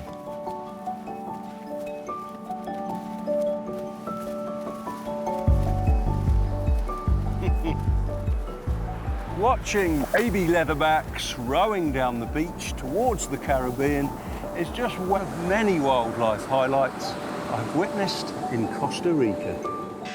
There were scarlet macaws, acrobatic spider monkeys, fabulous flyers. Snowcaps are one of my favourite Costa Rican hummingbirds. A friendly tapir and exquisite snakes. An eyelash pit viper. I even met royalty, a queen leafcutter ant. Nearly there. Costa Rica has so much to offer naturalists. 28% of the country is protected for wildlife. If you get the chance, come and visit for yourself.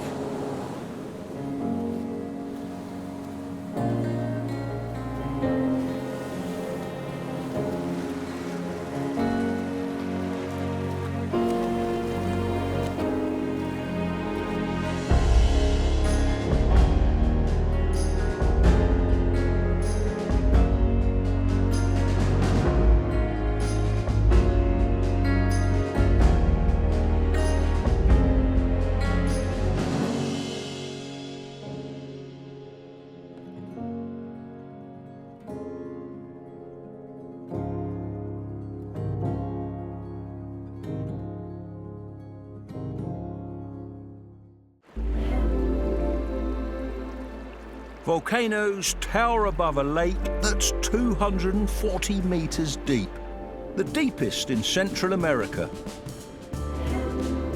I'm in Guatemala on one of the world's most beautiful lakes, Lake Atitlán. Many Guatemalan landscapes are dominated by volcanoes. The country has 37, including 3 that are still active. As well as incomparable physical beauty, Guatemala has astounding wildlife. On my adventures here, I'll meet a majestic lizard with a venomous bite and be serenaded by black howlers. I'll climb the world's most massive pyramid and scale a waterfall to meet a stunning palm viper. I'm astounded by a lizard. That was brilliant. Startled by a crocodile, and witness the Earth's subterranean power. Guatemala is in the north of Central America. Lake Atitlán lies in the southwest highlands. I visit nearby Los Turrialba.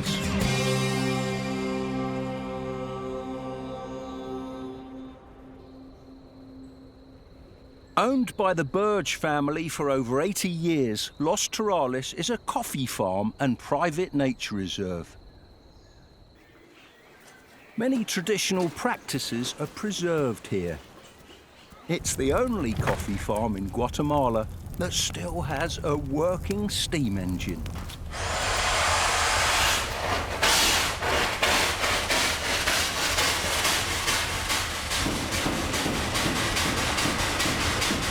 Andy Burge lovingly maintains the 119-year-old engine, which spins and heats up the guardiolas, a large barrel for drying the coffee beans.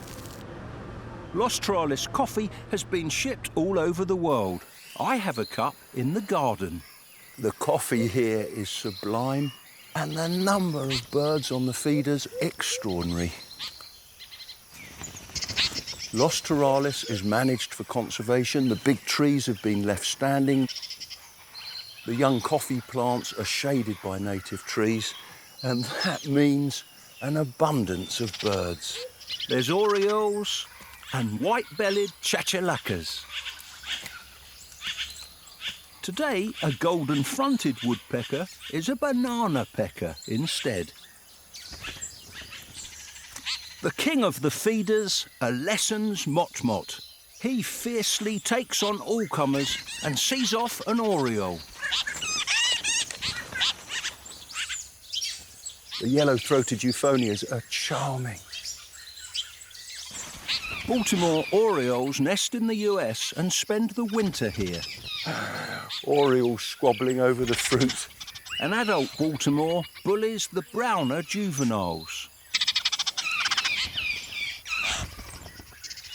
Los Turrialba has almost 300 kinds of butterfly. A banded peacock, a red cracker, and a giant swallowtail.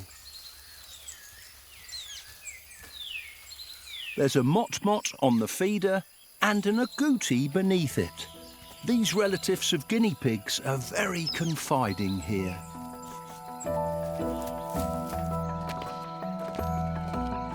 Guide Freddie Toll takes me to one of the barns. Yesterday, he saw a snake here. But is it still around?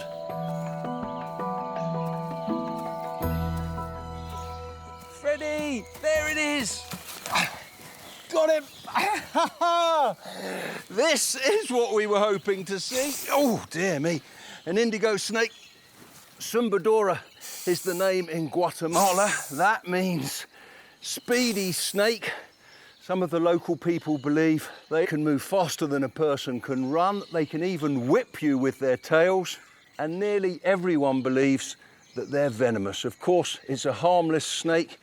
They come around farm buildings to feed on rats and mice. So indigo snakes are in fact the farmer's friend. They'll even eat other snakes, including deadly ones like the terciopelo. Beautiful, isn't it, Freddie? Wonderful. Yeah, thank you for telling me it was there. Do you want to touch him? Okay. Is that the first time you've touched a snake? It's first time. Yeah, well done. Let's let him go.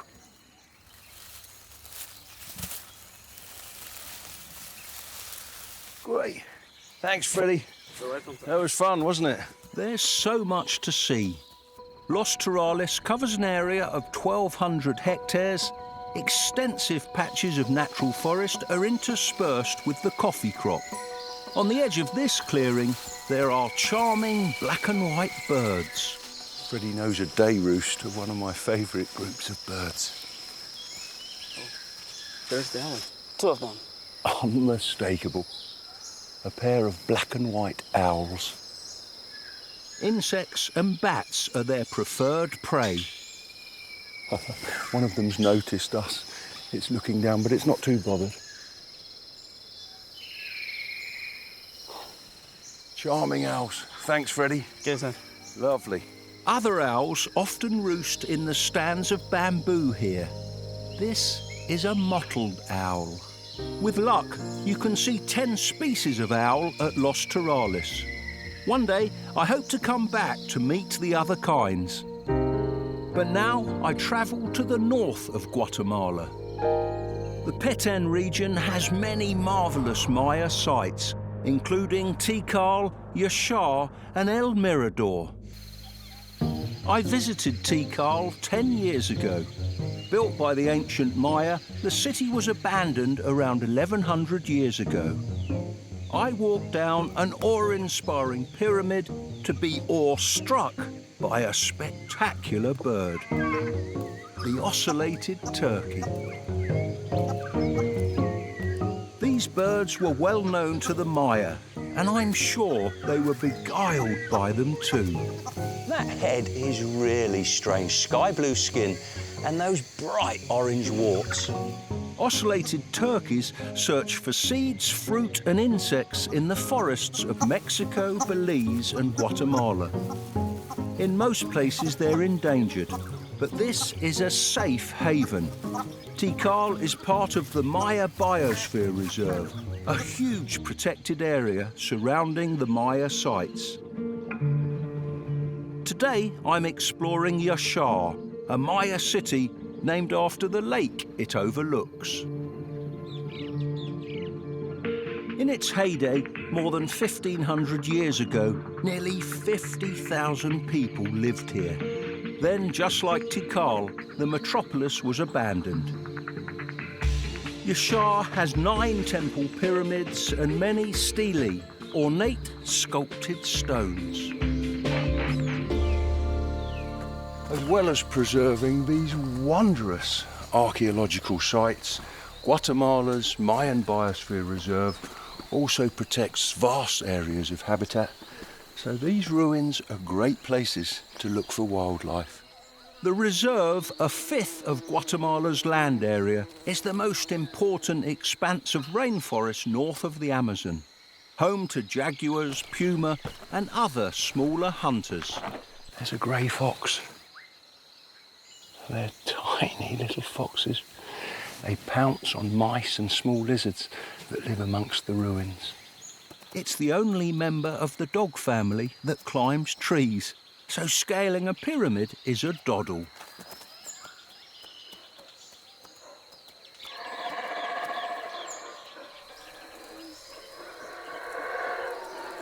Those tremendous roars reverberate around many of the Mayan ruins. Somewhere in the treetops, there's a troop of Guatemalan black howlers. There's movement just there. This is their calling card for neighbouring troops.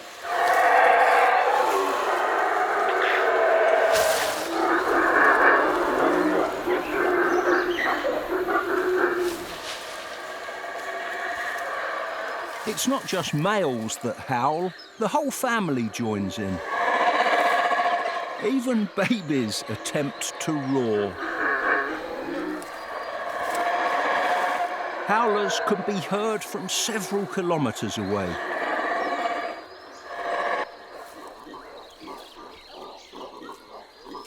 One of the younger monkeys was stressed out by that intense howling session. An older female reassures her and holds her hand.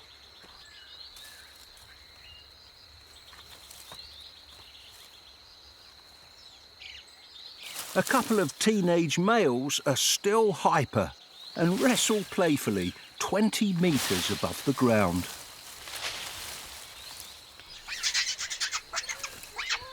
A baby boy watches and learns. When he's grown up, he may have to fight for real during a troop takeover.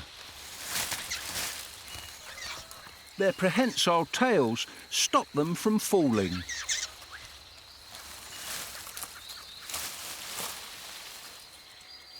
Male howlers don't help with baby care. That's down to the females. This mum is a revolving jungle gym.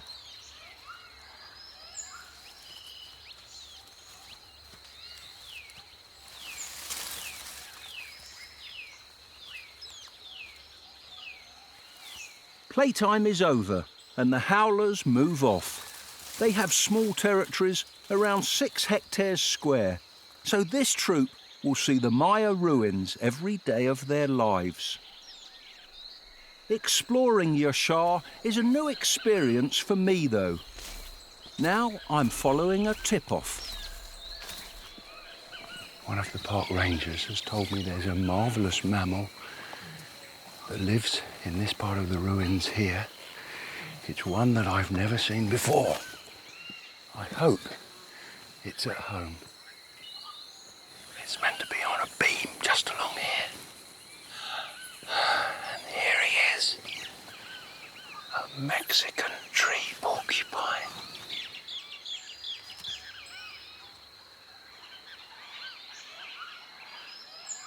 They usually spend the day in a hollow tree, but the shade of an ancient ruin is perfect too. This one has come here to sleep day after day.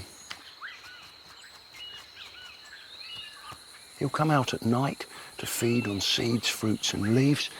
He's got a prehensile tail, just like howler monkeys, for climbing in the trees.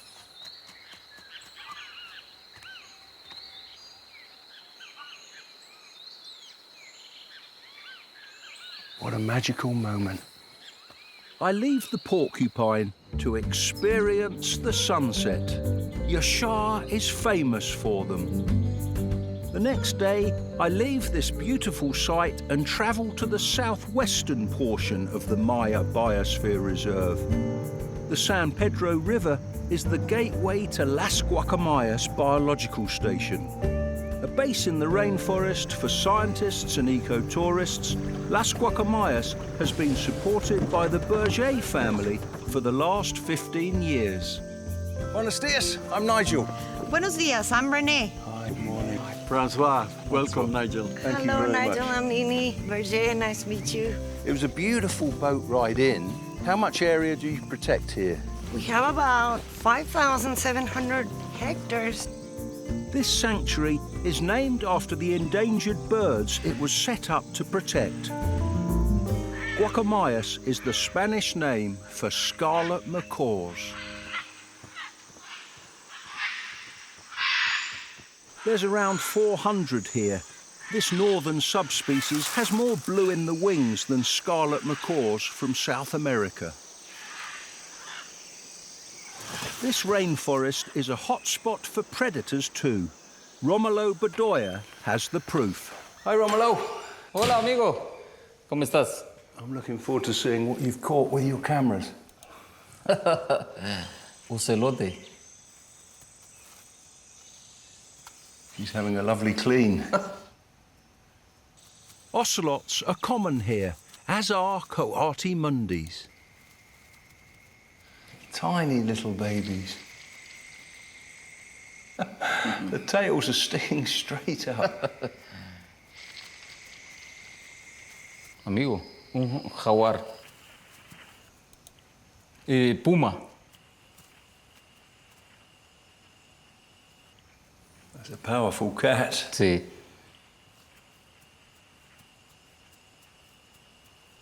Brilliant stuff. Thank you so much, Romulo. Those clips show just how important the forest is. The trees in the garden are a haven for collared arasaris.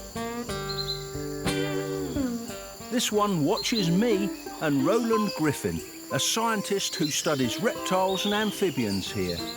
He's an expert on a cold-blooded cannibal that hangs out at the end of the jetty.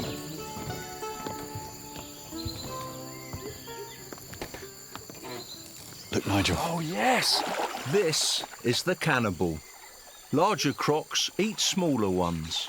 Only the second time I've seen a Morlitz crocodile. He's a big croc. He's 3.5 to 4 metres long. We've done a few years working with them along this river. And you can identify individuals. How do you do that? The shape of the scales and the pattern on those scales on the back of the neck are unique, like a fingerprint. So we can take photographs of them from above, and then we can match those photographs to the individuals that we know. They were becoming rare. How are they doing here now? There's been a really big comeback. A survey that we did over a 20-kilometre stretch of this river, we found 120 individuals. It's been a real conservation success story.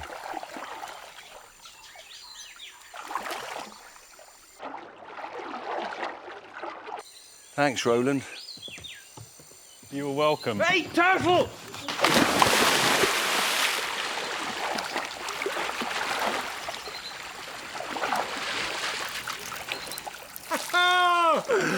We never expected to find one of these. It's a critically endangered species, a Central American river turtle. They're found in southern Mexico, Belize, and here in Guatemala.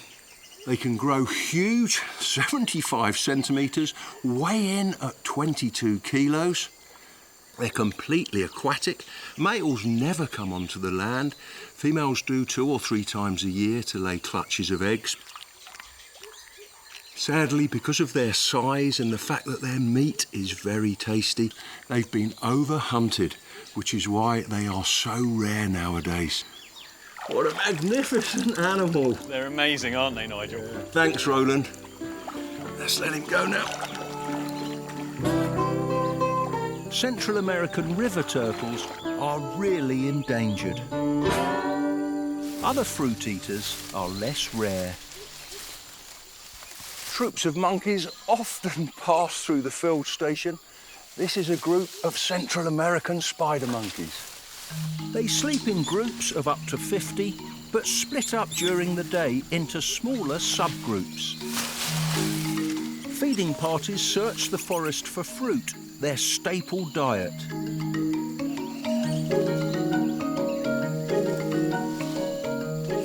Spider monkeys have the strongest, most dexterous tails of any mammal, so they can hang securely and use both hands to feed.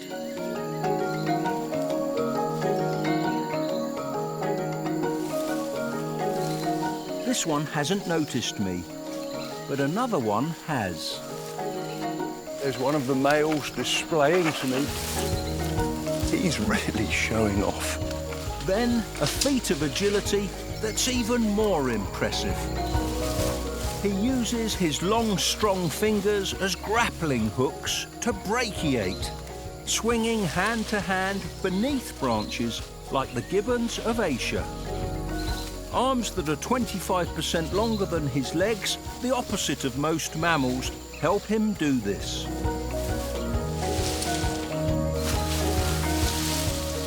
Moving with swings and jumps, spider monkeys can cover a lot of ground, up to 5 kilometers in a day. That was a dazzling display. At dusk, there's a chorus of frogs and insects. One call stands out from the rest. Roland and I set off to track down the singers. I know what that croak is. It's an extraordinary sound. It really is, isn't it? And I think they're calling from a pond just over here. Oh, wow. Nigel, look, quick. Look it's the one we're looking for. A Mexican burrowing toad. One of the most peculiar amphibians on Earth. Specialised back legs for digging. They use those big feet for pushing away soil and sand. They spend most of their time underground. The ancient Mayans would have known this toad. They called it the whoa after that tremendous call. I've never seen one of these before. They are exquisite. Mexican burrowing toads feed mainly on ants and termites. So close to the lodge as well. The next day, we must wait for the early morning mist to clear. The visibility needs to be good for some low flying. Francois Berger is taking me in his helicopter to the roof of the Maya world. We're heading to the city of El Mirador. This is so exciting. I can see the pyramid of Danta up ahead. El Mirador is surrounded by an ocean of forest. I'm really excited because, like me, the Maya respected and admired snakes. There's a fabulous work of art here featuring a supernatural serpent. Francois will take me to it. Great flight. Thank you. I'm glad you enjoyed it. This frieze is 2,400 years old. Extraordinary. It looks like they were carved yesterday. I can see a snake coiling all the way through the frieze. There's the fang and forked tongue. You can feel the power of this mythical snake. We move on to La Danta, the pyramid we saw from the air. This is the top of the most massive pyramids in the world. Oh, another one of Guatemala's wonders. By volume, this is the world's largest pyramid. Only the top has been excavated, the rest is still underground. This vast structure is 2,200 years old and took 15 million man-days to build.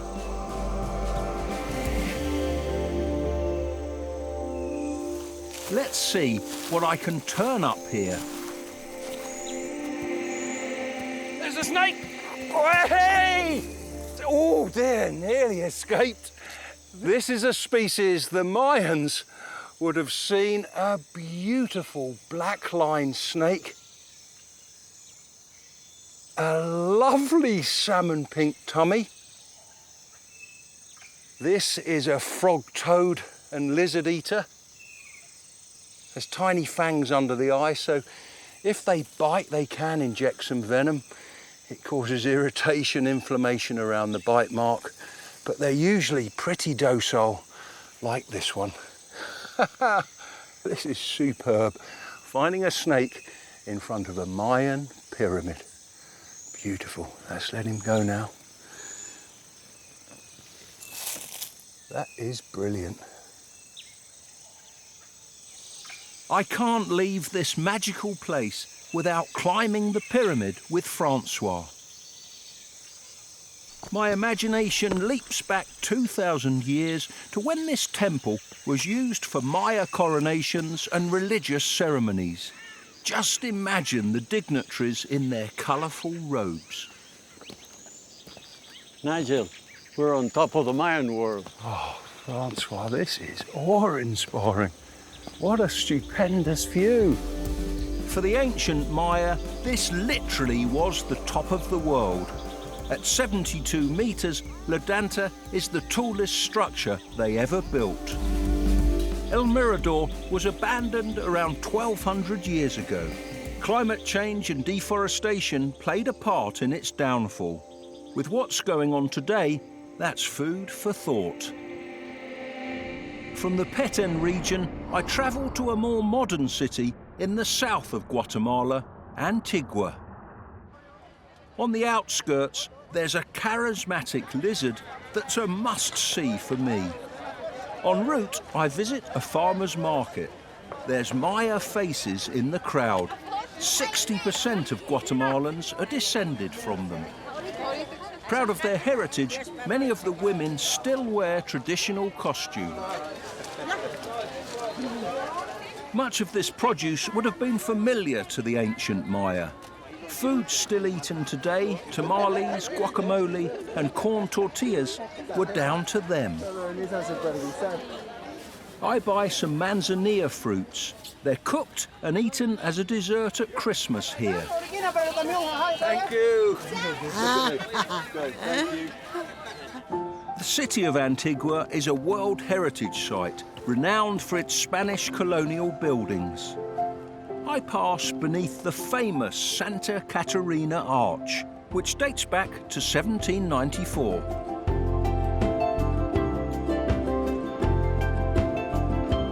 The Baroque La Merced Church was completed in 1767. It still has the original decorative facade. This beautiful city is surrounded by volcanoes and forested mountains. The highest is home to the cute lizard I've come to see. It's found in Finca El Pilar, a reserve owned by Juan Rivera's family. Juan, El Pilar is a magical place and it's so close to Antigua. Yes, we're very proud of our wildlife, so go and check the hummingbird feeders. Thank you very much. There's a special hummer here. El Pilar is the best place in the world to see a kind of hummingbird that I've never seen before. There's one on the feeder now, a rufous saber-wing. It's only found in a narrow strip from southern Mexico through Guatemala to El Salvador. It sips sugar water with a Rivoli's hummingbird. They both give way to an incoming violet saber-wing, the largest hummer here. The lizard I'm after is high up on El Cucuruchu mountain. It shares its home with wine-throated hummingbirds. A male's gorget is the colour of a fine rosé, but only when the light hits his feathers at just the right angle. The patch of cloud forest where the lizard lives is at an altitude of over 2,000 metres. The air is cool and laden with moisture, the trees blanketed with lichens and other plants. It rains a lot here. Salamanders relish the humidity. This one is only found in the mountains of Guatemala.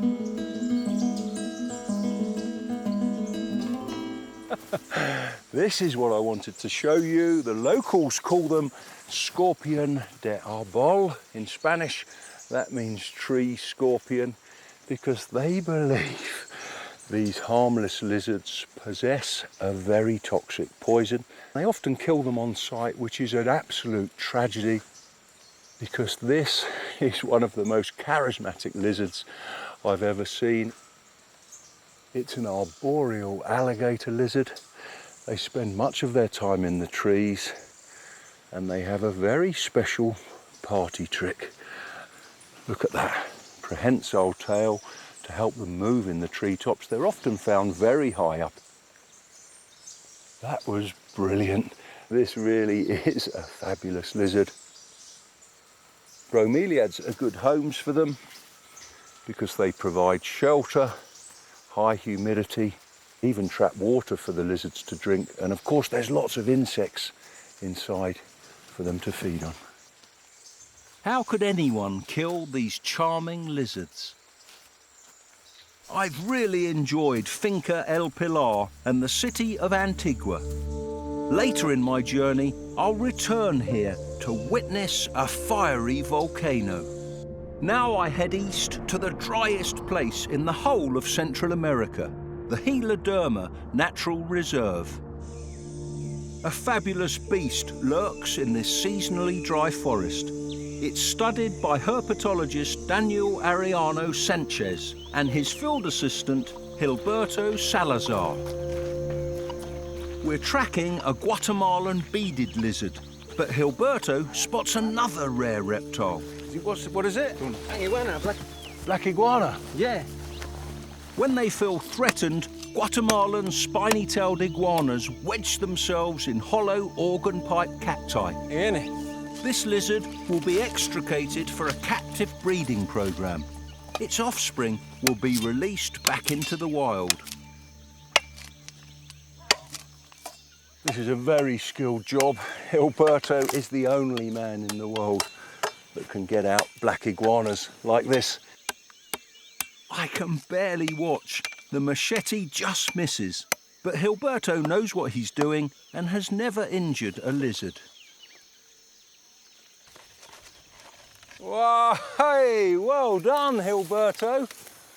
Can I hold him? Beautiful. Guatemalan spiny-tailed iguanas are very precious. There's less than 1,000 left in the wild because they're hunted for their flesh. And if they disappear, the Guatemalan beaded lizard that we're hoping to see will become extinct too, because beaded lizards rely on feeding on iguana eggs during the hot, dry season. This is a lovely male, isn't it? He'll help with the breeding program. Yes, we're going to take it back to the station.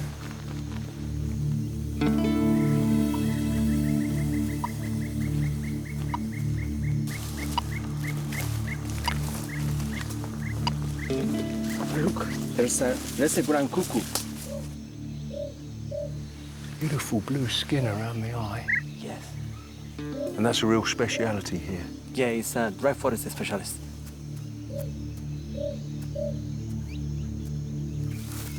There's a snake, look. Ah, hey! Beautiful. I know what this is. This is a Mexican burrowing python. They can grow a bit larger than this to 1.5 meters. They spend most of their life underground. They feed on whiptail lizards and rodents. You can see the sharp snout for burrowing. These lovely white markings on the scales. And in the sun, you can see this iridescence. These burrowing pythons never try to bite, even if you pick them up straight from the wild. You are lovely. Daniel, these are quite rare and endangered now. Yeah, they are very rare, and because people kill them because they fear they are highly venomous. Hopefully this one will be safe here on your reserve. The signal from the radio transmitter attached to the beaded lizard gets stronger the higher we hike up this valley.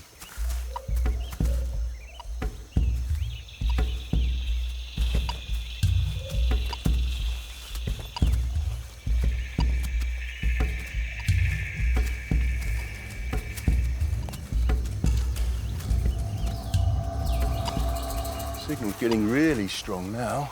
Yes, Nigel. Let's see. Oh, there it is! Oh, yes! Gotta be careful here. They've got a very painful bite. Oh! Oh, dear me! And then gently. And go like that. Got him. Beautiful.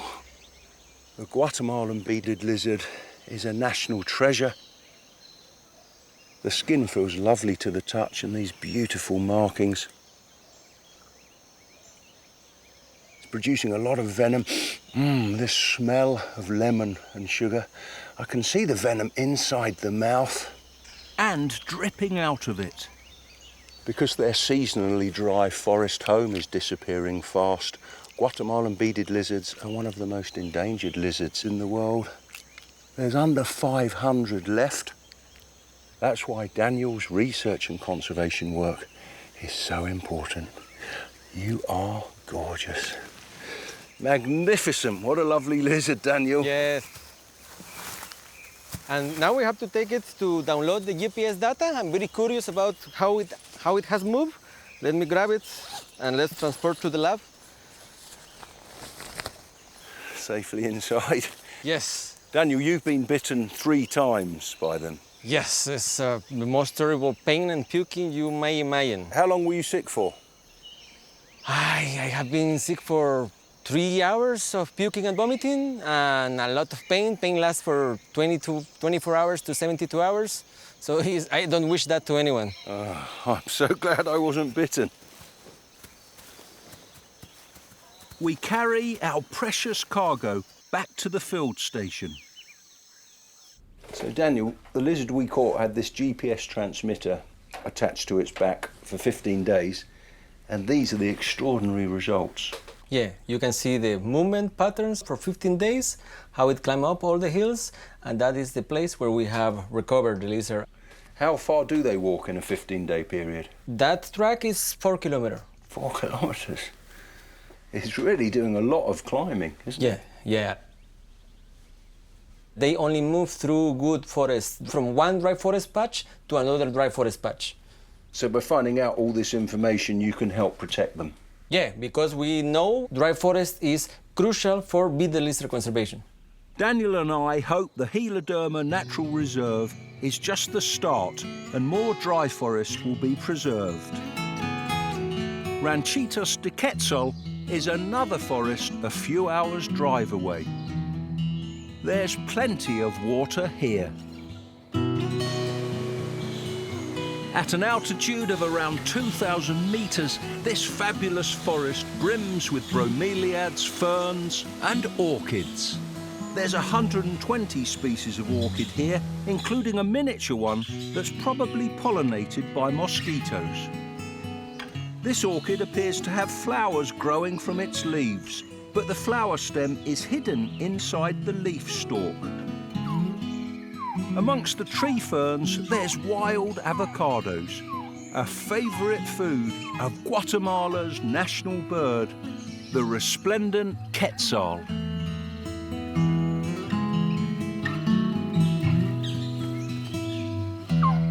This male preens his fabulous feathers. His mate is less showy. She's perched close by. These birds are the stuff of legend. As Tekun Uman, a Maya king, lay dying, a quetzal hovered over him. Its feathers were soaked in his blood. Ever since, quetzals have had a scarlet chest. Quetzales, the Guatemalan currency, is even named after the bird. Muchas gracias. Es un gusto. Thank you. This is delightful. Close views of a stunning unicoloured jay. Coffee, and very soon I'll be looking for a very special snake. The jay is caching tortillas somewhere in the forest.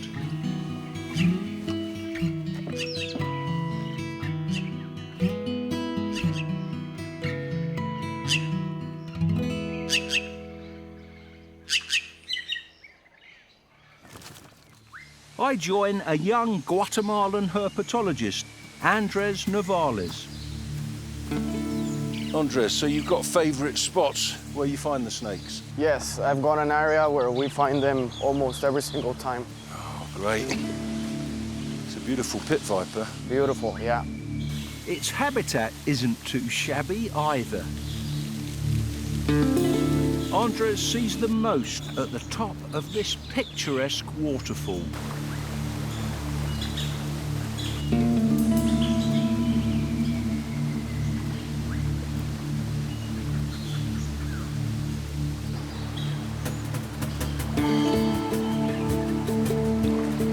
saw the last one on this stretch of river. An orchid, not an X, marks the spot. Oh, Nigel, viper. Oh, yes! We go for a closer look. A first. For me, a lovely yellow-blotched palm viper. We get the hook underneath. Beautiful snake. These lovely markings down the back. They're found in the cloud forest between 1,300 and 2,000 meters. There's a small population in Mexico, but Guatemala is their stronghold. Andres has told me they rarely strike, but I'm being careful because the venom is quite toxic. A bite's not life-threatening, but you need anti-venom to stop nerve and tissue damage. These palm vipers are very good at climbing. You find them in the trees, where they specialize in hunting frogs and lizards. Andres, you promised, you guaranteed you'd show me one. Thank you so much. You're welcome, Nigel. I'm glad we found it. It's a good reason to come to Guatemala, isn't it? The best reason. Yeah. Yeah. Beautiful.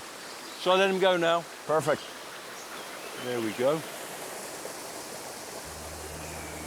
Mission accomplished. My next target is another extraordinary cloud forest creature, but it's not found at Ranchitos de Quetzal. The best place to see it is on Guatemala's border with Mexico, near the town of Sibinal.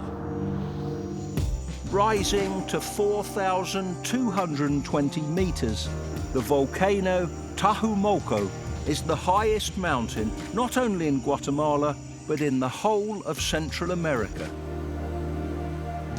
I'm on the slopes of a neighbouring volcano, Tacanar. At this farm, I've arranged to meet guide Daniel Aldana.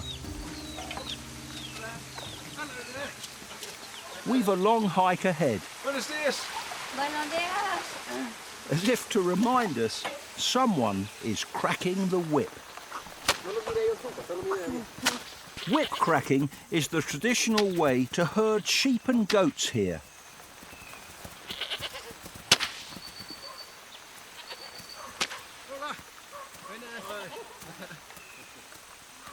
Rising above us, these steep forested slopes are home to horned guans, the truly bizarre birds I'm here to lay eyes on.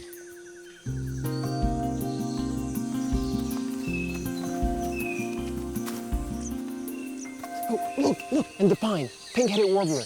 Oh, yes. What a little stunner.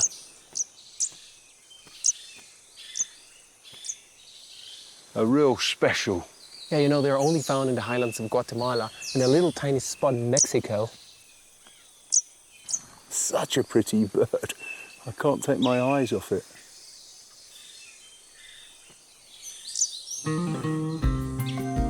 We climb to 3,200 meters to meet Roman, a local farmer turned guan tracker. Hola. Hola, bienvenidos. Gracias. Tengo una familia acá abajo. Buenísimo, buenísimo. He says there's a family down the slope. Wow, that's brilliant news. Once I've negotiated this vertiginous slope, the prize will be in view. Horned guans are big, the size of a turkey. Oh, yeah. There's one in the open. Yeah. What a horned guan. This bird is really rare. There's only about 1,000 of them left. Horned guans are only found in a small part of the world. Guatemala is their stronghold, but there's a few in Chiapas, Mexico.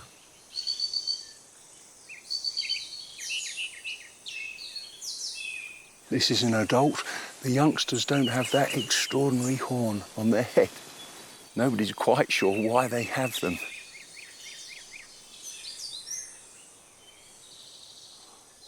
That's a fabulous bird. Muchas gracias. Thanks, Daniel. Great. The volcanoes here are dormant. To see an active one spewing out lava, I must leave Sibinal and return to the city of Antigua in central southern Guatemala. The residents here are proud of the 3 volcanoes that overlook the city: Fuego, Agua and Pacaya.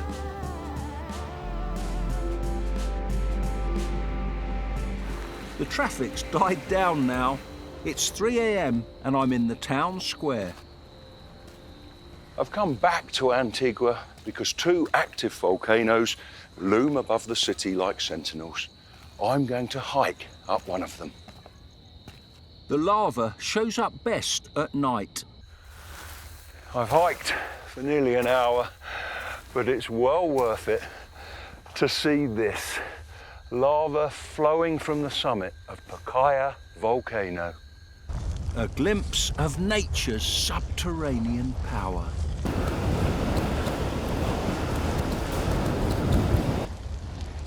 Pacaya is part of the Pacific Ring of Fire, an area of the world that's the meeting point of 3 tectonic plates.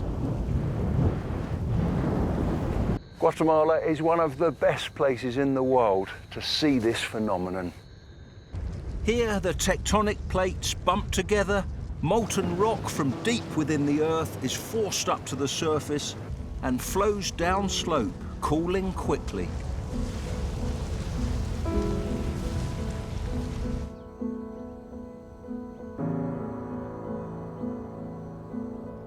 Pacaya is a classic stratovolcano. Its impressive cone, 2,552 meters high, is made of alternating layers of lava and ash. Usually it's a safe volcano to view. It has frequent eruptions, but they're not violently explosive.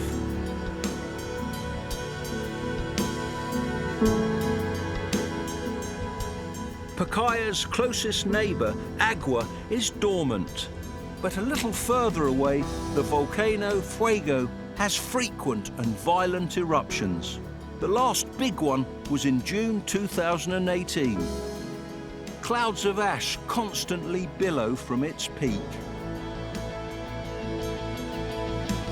During Fuego's biggest eruptions, lava flows have engulfed whole villages, so volcanologists closely monitor it now. Standing on the slope of a volcano, surrounded by volcanoes, is a fitting finale to my travels in Guatemala. I adventured in dry forest, cloud forest, and on Lake Atitlán. There were quetzals and something venomous. The Guatemalan beaded lizard. Around Mayan ruins, I met Mexican tree porcupine, black howlers, and a serpent. Superb, finding a snake in front of a Mayan pyramid. And I held one of the world's rarest turtles. I'll never forget my adventures in Guatemala. It's safe for visitors now, so if you get the chance, come and see this magnificent scenery and the country's wildlife for yourself.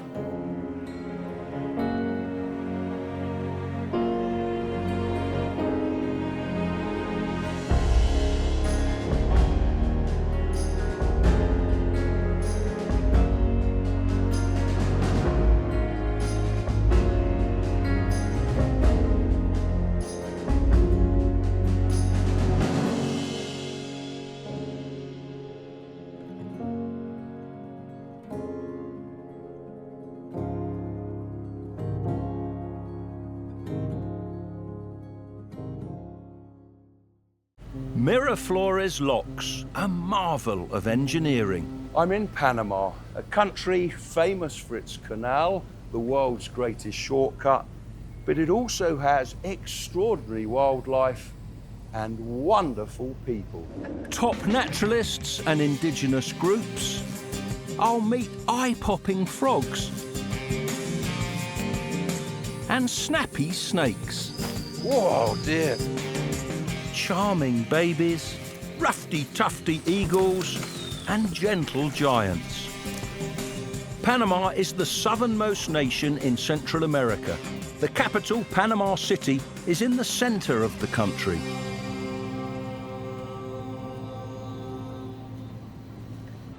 Panama City has a spectacular skyline with the most skyscrapers in Latin America. It's also the only Latin American capital containing a tropical forest. An ocelot was recently seen there. I'm excited about what I'll find. My journey begins here in Panama City. There's urban wildlife within walking distance of my downtown hotel. Turkey vultures watch my progress. The birds soar through the glass canyons above me.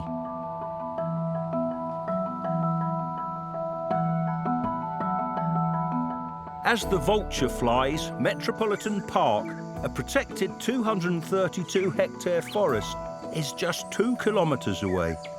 As I arrive, special residents make themselves heard. Listen to that. It's one of the loveliest bird songs in Panama. There's a flash of rose red. It's a pair of rosy thrush tanagers. The female's orange, the male's bright red. That's a real rollicking song. The pair duet together. When one stops a musical phrase, the other one continues on. Metropolitan Park is one of the best places in Panama to see rosy thrush tanagers. 227 species of bird and 36 kinds of reptile have been found in the park. The vegetation's rustling. Snake! Oh, hey! Look at this! A beautiful green parrot snake displaying at me. It's warning me off with this incredible gaping display. Spends most of its time up in the trees. They'll snatch lizards and frogs and the occasional small bird. A gorgeous green parrot snake. These snakes are harmless to people. Panama Bay is the next stop on my city tour. It's one of the most important wetlands in the Western Hemisphere. Every year, 1 million shorebirds feed up and rest here. I've joined my friend Carlos Bethencourt to watch them. This is brilliant, Carlos. So close to the city. There's hundreds of wading birds. Willets, spotted sandpipers, least sandpipers, and marbled godwits. And there's a lot of short-billed dowitchers. I love the way dowitchers feed. They're like little sewing machines, probing up and down for morsels in the mud. This one snaffles a shellfish. It's vital Panama Bay is given continued protection. It's about an hour's drive from the condominiums on the coast to the Canopy Tower, where Carlos is the head guide.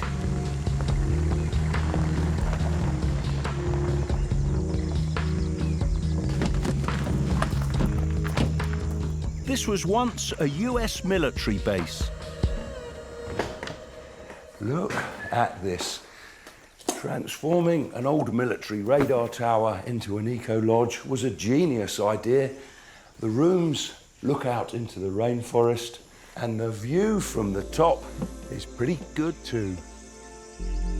The roof is 30 meters high, right up in the treetops. The tower's color scheme is down to an iconic creature you can see here every day.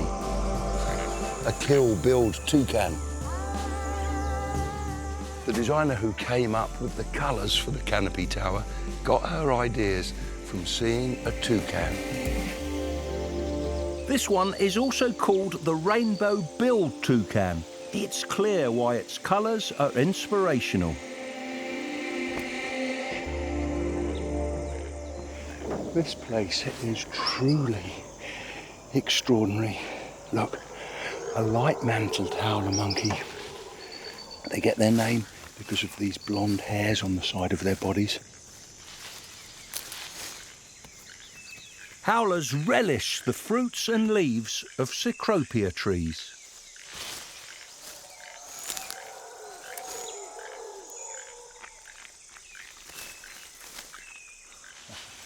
It's the whole troop moving here. There's a mother and baby. Infant howlers are carried by their mums until they're 2 months old.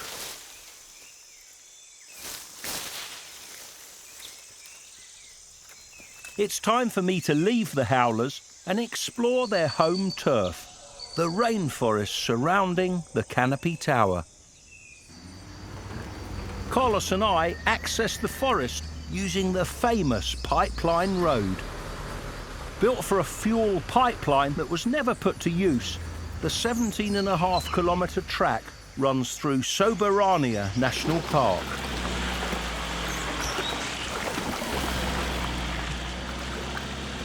Carlos is taking me to a bough that's a top spot for dancing. I want to show you something. Look at that branch. He's a red-capped mannequin, a bird that dances just like Michael Jackson used to. There's a female. She's a potential mate, and he starts to throw some shapes.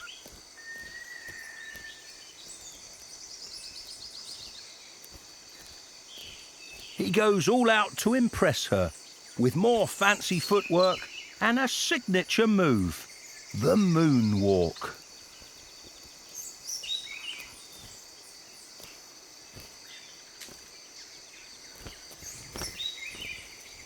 A young male's joined in the dance. I'm astonished the dominant bird puts up with that. Other than yellow leggings, he's drab like a female and won't mate until he's older. But practice makes perfect. Nigel, Slatyback forest falcon. Super stuff. That's the reddest of the forest falcon.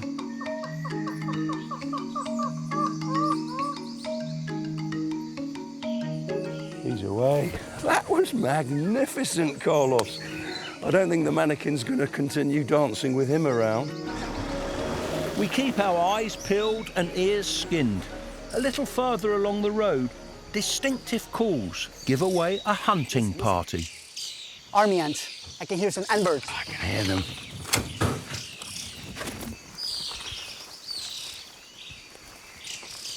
There's the army ants. Searching for prey, the swarm moves at 20 metres an hour. Insects and spiders escaping the ants are pounced on by ant birds following the swarm. There's a bicoloured ant bird, so close. This is brilliant, absolutely brilliant. Oh, look at this beautiful spotted ant bird. Spotted and bicoloured ant birds follow swarms every day. They depend on army ants to flush out their food. The ants themselves have pinned down a cockroach. Submajors, a caste of ant with huge jaws, dismember the meaty meal. The ants carry body parts of the cockroach back to their remarkable nest, which I'll look for soon.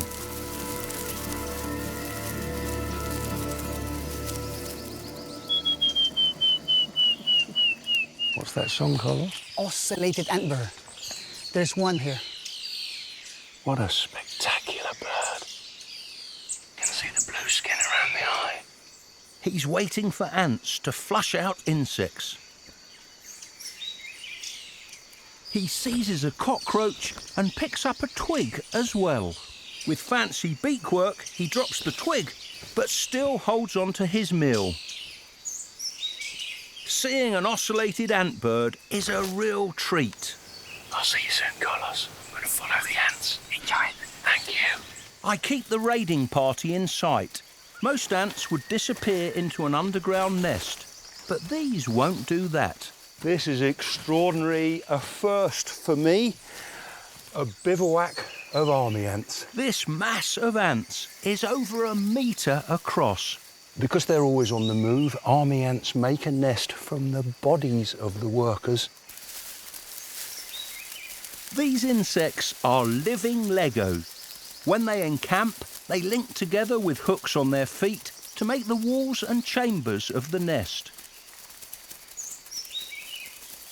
The queen and larvae are kept safe and warm inside. Up to 200,000 worker ants can make up a bivouac. This nest of living ants will be deconstructed when the swarm moves on to a new hunting area. I can't stay here for long because these ants want to protect their queen and the brood. They're biting and stinging. It's a very painful experience. Brushed off the last of them. I was kneeling right in the swarm. Look at this. They could sting right through my trousers, but it was worth it. I've always wanted to see an army ant bivouac. Back at the Canopy Tower, the effects of all those ant stings quickly wear off. And I sleep well. Tomorrow, I'll visit one of the wonders of the world, the Panama Canal. Miniature locomotives, nicknamed mules, guide ocean-going ships through 6 sets of locks. 100 million litres of water, the equivalent of 40 Olympic-sized swimming pools, is needed to raise a ship 26 metres into the main canal. This 48-mile shortcut between the Pacific and Atlantic saves an 8,000-mile voyage around Cape Horn. Because the canal needs so much water to lift the ships, the watershed is well protected, which is great for wildlife and naturalists. This is a good place for the slowest mammals on Earth, sloths. We're scanning the trees. Sloths are quite common along the Panama Canal, so we should spot one soon. There is a sloth.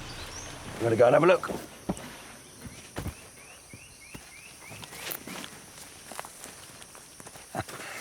Here we are, bigger and with a more prominent snout than the other common sloth species here in Panama. For all of my life, I've called this Hoffman's two-toed sloth. And the other common species, the three-toed sloth. But in fact, all sloths have 3 toes on their hind feet. The variation comes on their hands. This one has only got 2 digits. So it's less misleading to call it a 2-fingered sloth. And the other species, a 3-fingered sloth. From now on, that's what I'll do. The fur of sloths grows in the opposite way to all other mammals, from the belly down the back. That's because they spend their lives hanging upside down.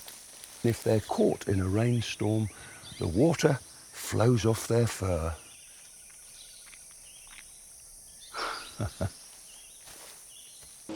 My time around the canal isn't over yet. The Panama Canal is a hotspot for flying mammals too. I hope to see some of them tonight. With researchers from the Smithsonian's Bat Lab. Hello, Nigel. Hi, Evan. Hi, Evan. Hello there. Hi, nice to meet you, Nigel and Amanda. So the trap's been set. What do we do now? We're just going to kind of step back so that the bats will actually fly through their natural path and hopefully enter a net. Fingers crossed you get some nice ones. Yeah, we hope so. Looks good tonight.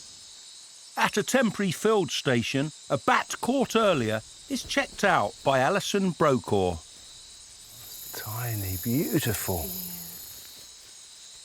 So this is one of the nectar-feeding bats with a forearm of a little more than 35 millimeters. So this is the Pallas long-tongued bat. So this is only the second one I've caught here.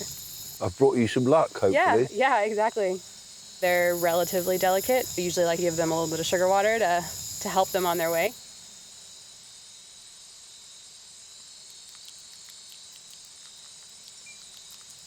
Look at that tongue. After her sugar hit, the Pallas's long-tongued bat is up and away.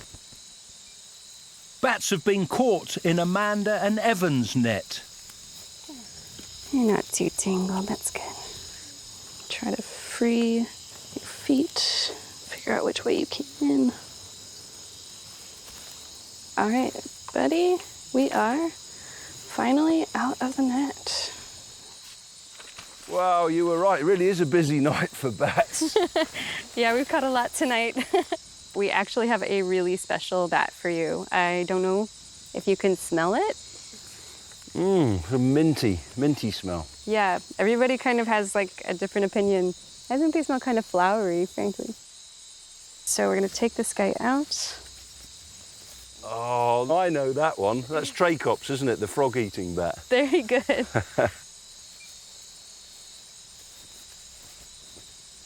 I've seen them on telly before, but never one in the flesh. These bats track down and snatch frogs by listening out for their croaks. It was great meeting a Trachops, but what have you got here? A common mustache bat. Oh, that's pretty cool too. Look at that face. Why is it called a moustached bat? Because these bats have fleshy projections that are near their mouth, and it makes it look like it has a little mustache. They're insectivores, and these guys' favorite snack are beetles. And what have you got here, Alison? This is the Jamaican fruit bat. Is it found on that island? Yep, this bat is found on Jamaica as well as other Caribbean islands, Central America, and down into South America. And that's a really prominent nose leaf. Why do they have those? These guys echolocate out of their nose, so that nose leaf helps direct those echolocation calls. They're surreal, aren't they? All of them. These surveys are important. The scientists can monitor the diversity and condition of bats living around the canal. 3. Just scanning to see if he has an ID tag. They're doing well.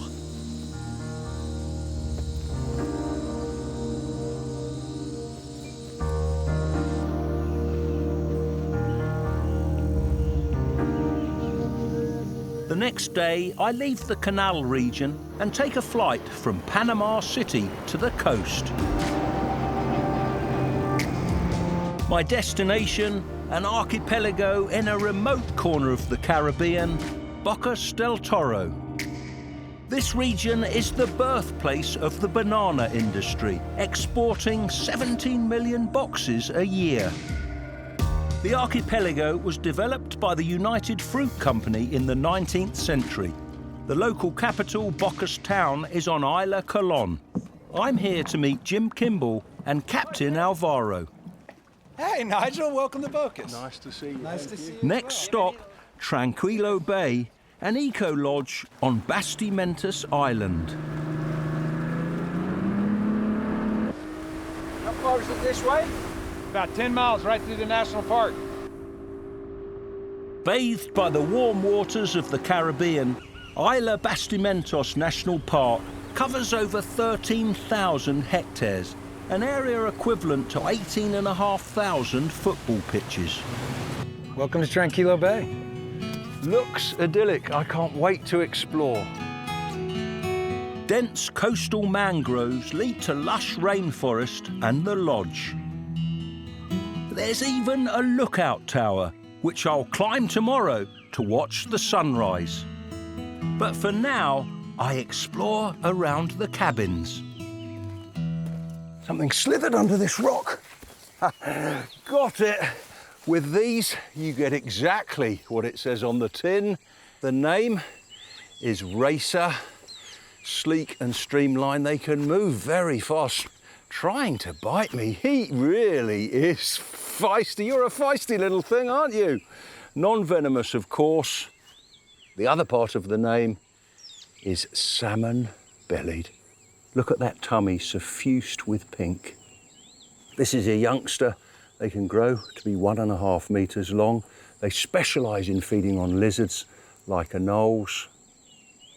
A beautiful salmon-bellied racer. Let's let him go now.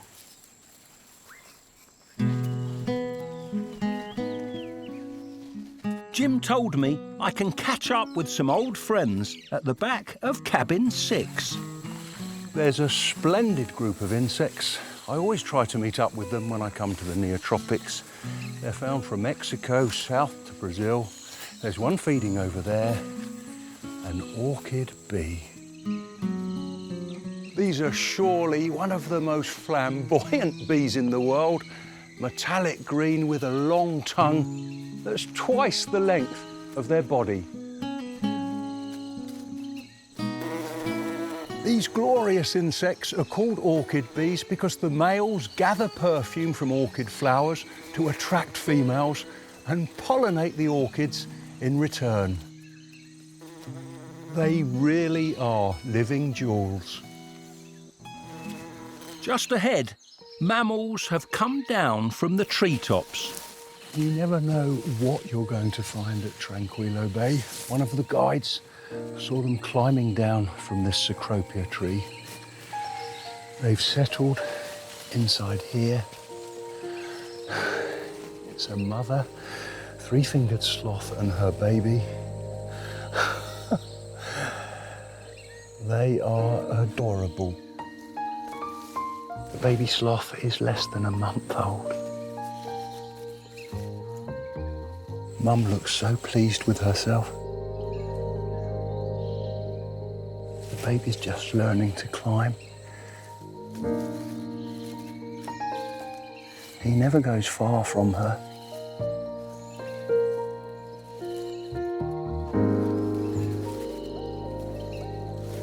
Such an intimate moment. I will never forget this.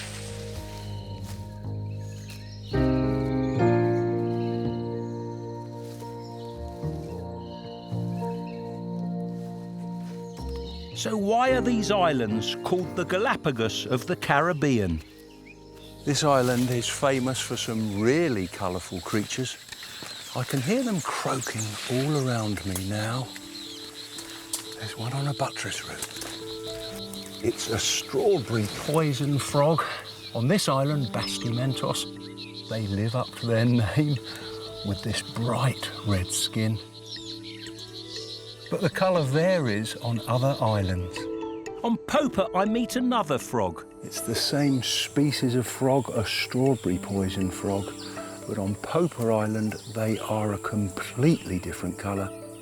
A beautiful bronzy green.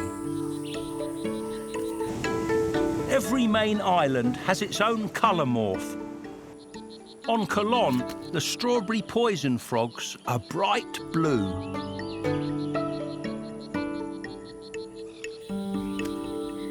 Scientists believe that just like the finches in the Galapagos, the frogs on each island could eventually evolve into new species. That afternoon, I'm with Jim and Captain Alvaro. This is a creek that leads to the cave. Wow, Jim, what a brilliant adventure. We're in the Isla Bastimentos National Park, in the north of the island. Gracias, Alvaro. The families living here are guardians of a limestone cave with thousands of bats.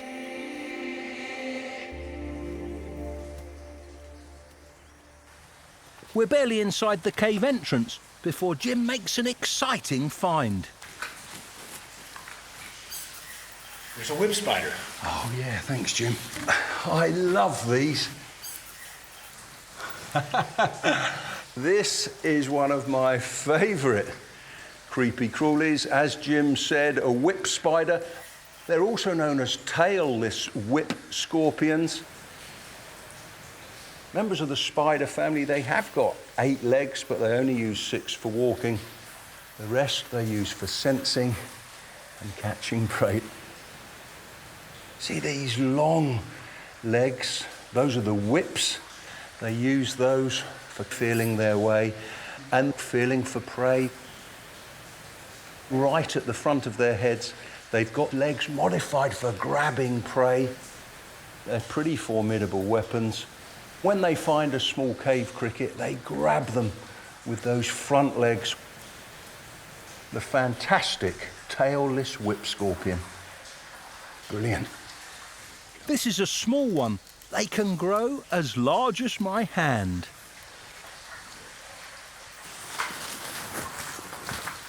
Right up here on this rock, you're going to be able to see your first cluster of bats. Okay, thanks, Jim. I'll take a look.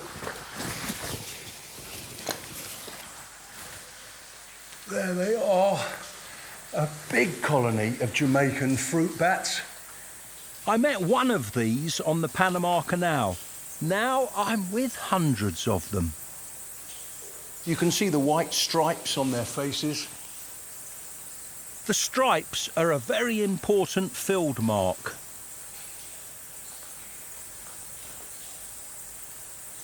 These bats fly out at night to fruiting trees. They then go to a roost to eat their food. In Panama, figs can make up 80% of their diet.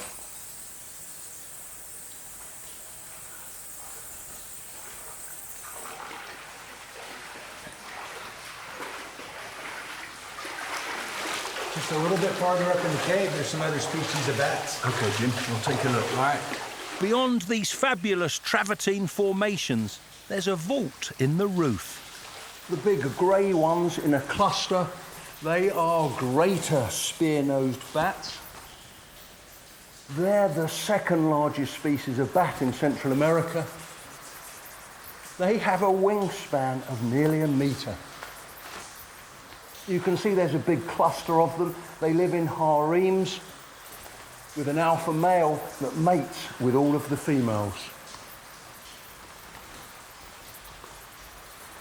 Greater spear-nosed bats will feed on virtually anything: fruits, lizards, frogs, even smaller bats.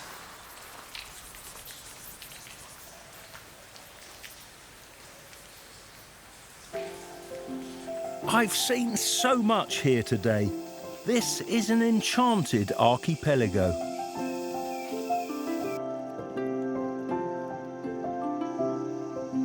The next morning, I climb to the top of the tower. From up here, there's a stunning view of the islands and the Caribbean Sea. After breakfast, I'm going to go out there and explore below the surface. Alexis from the Bocas Dive Centre will be my underwater guide.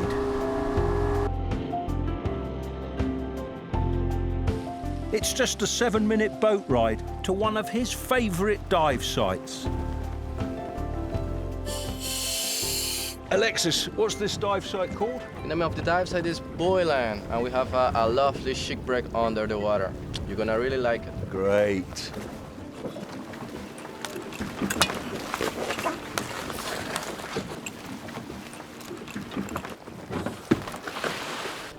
We're greeted by Atlantic spadefish and a pulsing, upside-down jellyfish.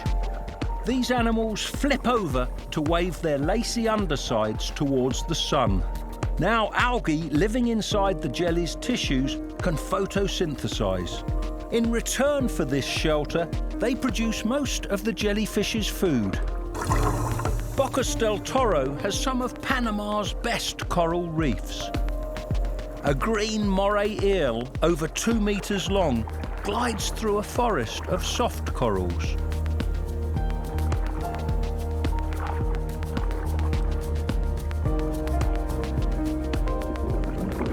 Alexis and I reach the wreck, which is rich with fish life.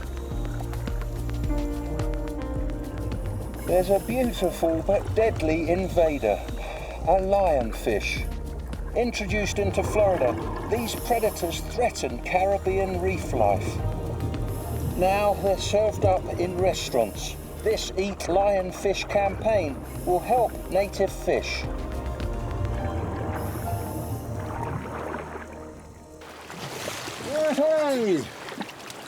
Thanks, Alexis. My first time in Panama.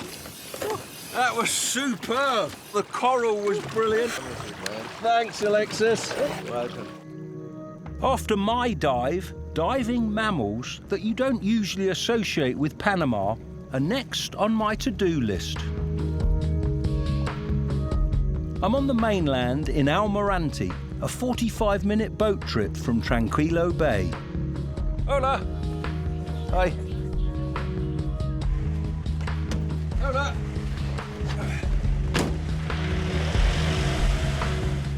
It's an hour's drive through banana plantations to the Changuinola River. I join a group from Amvicona. They protect Panama's manatees. We turn into a creek in the mangroves that has a viewing platform above the river.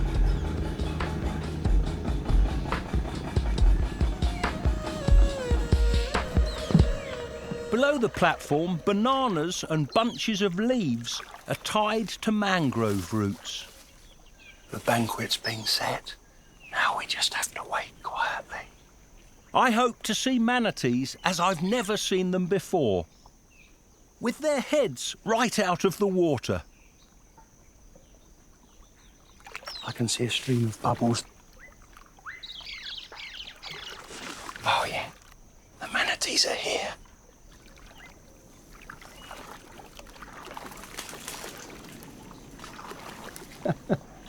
He's sticking his head right out.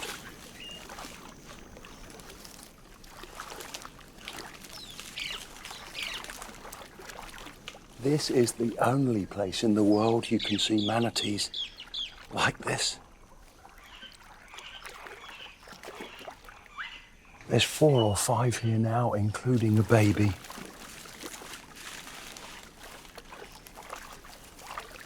It's truly remarkable when you see these big bristly lips and heads come above the surface. These are big animals. Manatees can be 4 meters long.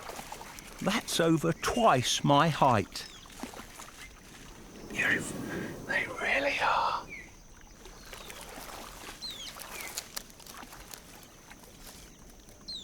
They've dived. They didn't eat the bananas, but muchas gracias. Thank you very much. Lovely to see them. Thank you, and thanks for keeping them fed. Manatees come here for a snack every day.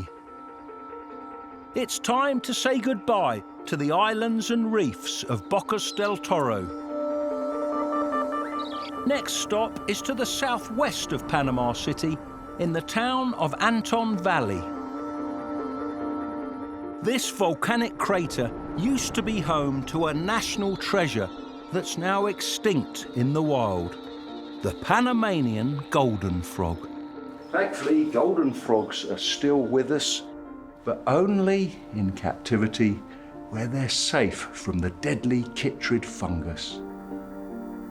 The El Val Amphibian Conservation Centre Foundation maintains a breeding population of chytrid-free golden frogs. They're fed on fruit flies, although these frogs will save them for later. Every precaution is taken to keep these priceless amphibians disease-free. The colony remains healthy and is breeding well, so it's hoped that one day golden frogs can be returned to the wild. Wouldn't that be brilliant? Golden frogs back in the wild, living out their lives along Panama's fast-flowing rivers and streams. They used to live in the grounds of Canopy Lodge. To see the other kinds of frogs still doing well here, I take a night safari with Mario Uriola, a local expert. Great nights for frogs. They're croaking everywhere, aren't they, Mario? Red-webbed tree frog. Red-webbed tree frogs have red webbing on their toes and on their fingers.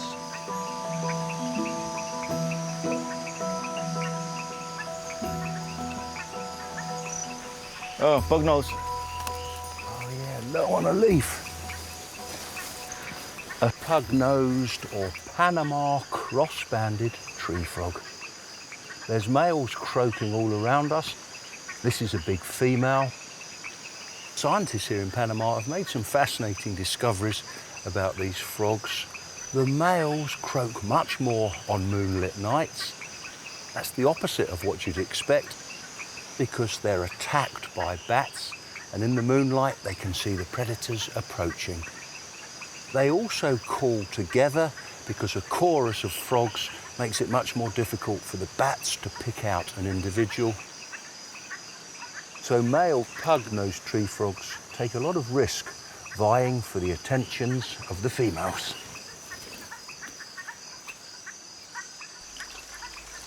Hey, tree boa. Oh, let me see if I can catch it. There we go. Oh, I'm going to be careful here. Woo, he's trying to bite the last time I caught one of these. Woohoo! In Colombia, I got bitten on the nose. It's a lovely Central American, whoa dear, Central American tree boa. They can grow to be around 2 meters. Wow. Active at night. They feed on rodents, birds and bats. Up you go. It's been a terrific evening for amphibians and reptiles. The next day, I travel along the Pan-American Highway towards Panama's border with Colombia. The highway begins in Alaska and ends in Argentina. Up ahead, literally at the end of the road, Carlos and I will explore a remote wilderness. To break the 5-hour ride, we stop at Restaurant Avacar for coffee and hummingbirds. The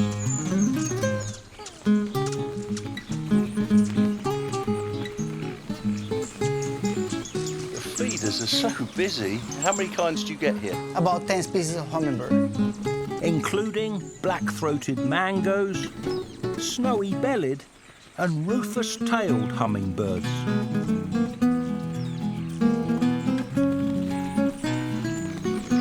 Their aerobatic manoeuvres are thrilling. The feeders attract a veritable blizzard of birds.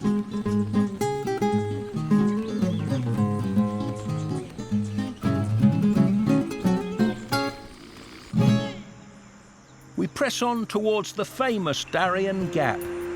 Our base here is Canopy Camp. Every day, bananas are left out as a treat. I hope to see the charming creatures they attract. But first, we check out a colony of master builders. Whenever I see these hanging nests, I'm in awe of the animal architects that build them. They're made by chestnut-headed oropendulas, but only the female of the species. The males spend their time displaying.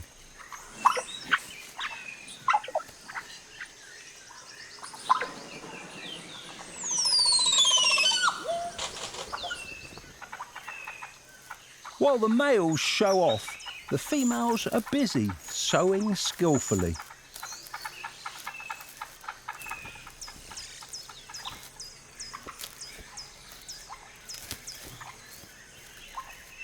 It's also down to the ladies to collect plant fibres for weaving the nests, which will be 60 centimetres long.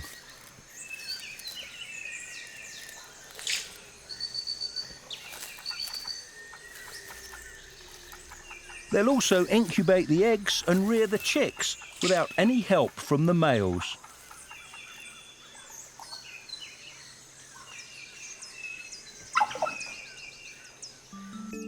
The banana lovers have arrived.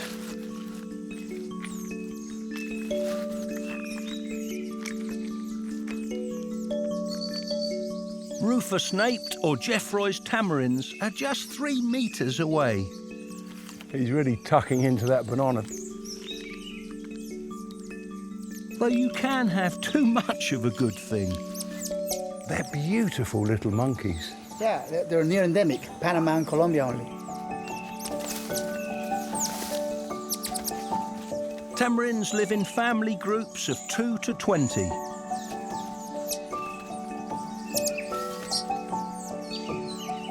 They're not keen on squirrels, which are about the same size as they are.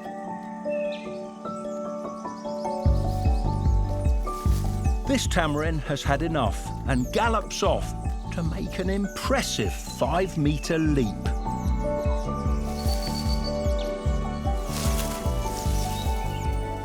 At ground level, there's creatures that are just as charming as the tamarins. There is a rufous nightjar. Oh, yes. The camouflage is so perfect, they're almost invisible. Look at the holes in the dry leaves. The rufous nightjar has markings on her wings to match them. Each nightjar has different patterns, and remarkably, individuals seek out nesting spots where they merge in best.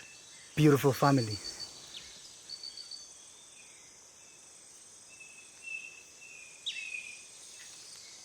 At night, the female will catch moths and other insects for her chicks.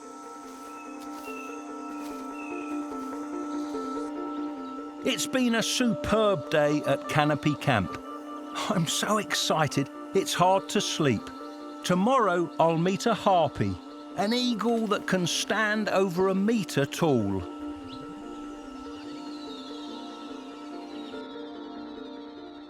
The next morning, we're in the town of Yojoa. There's a break in the Pan-American Highway here. A swathe of rainforest 80 kilometres wide, the Darian Gap. It's only accessible by boat.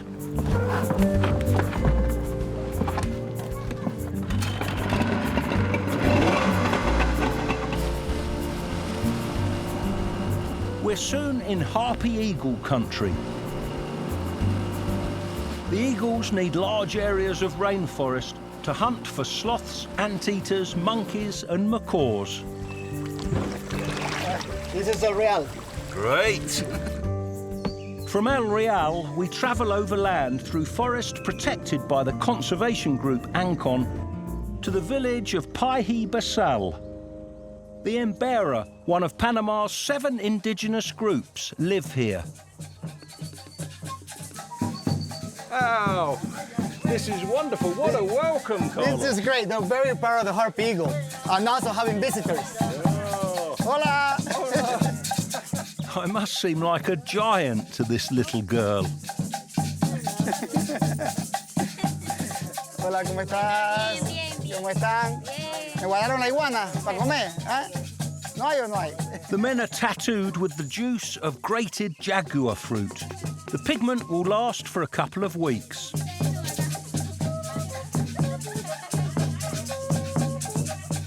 The designs are unique to the Embera tribe. Look at this harpy eagle. Really like it. It's very nice. Macaw and a harpy eagle. The village is surrounded by primary forest. Here's an eagle's eye view of the giant trees. But that isn't how a harpy eagle sees the rainforest. They don't soar above it like other eagles. They live right amongst the canopy. So I thought to get an idea of the harpy eagle's home, I'd climb high. Made it. If you're a harpy eagle, you certainly need a head for heights. We're on a wooden platform, 25 metres up, at the same level as a harpy eagle nest. High in the tree, there's Jaguar, a harpy eagle chick, 6 months old. He's flying very well. although he hasn't quite mastered landing yet.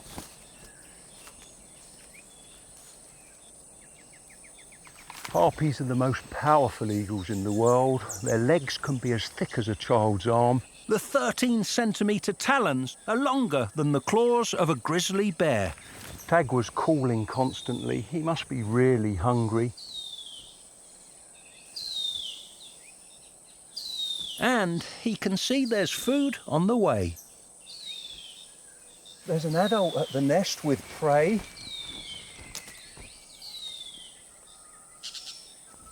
Jaguar has rocketed down. He's pushed the adult away. He's taken the prey from his dad. I'm sure it's the male. They're much more lightweight than the females.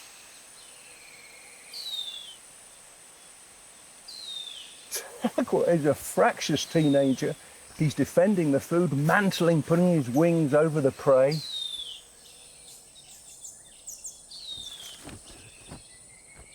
Dad's left now. He didn't stay for very long. I can't quite see into the nest. I wonder what Jaguar's eating. He's really enjoying his meal.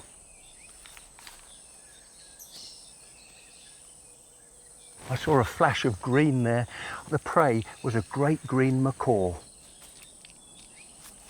This is wondrous. The first time in my life I've seen harpy eagles in the wild, but they're just one of many extraordinary creatures I've seen on my travels in Panama. I've met two-fingered and three-fingered sloths, amazing insects, a bivouac of army ants, brilliant bats, and last but not least, harpy eagles. To live to a ripe old age, Jaguar needs vast areas of intact rainforest. As long as that's protected and all the other natural habitats, the astonishing animals I've met here will have a secure future. Come and see them if you can.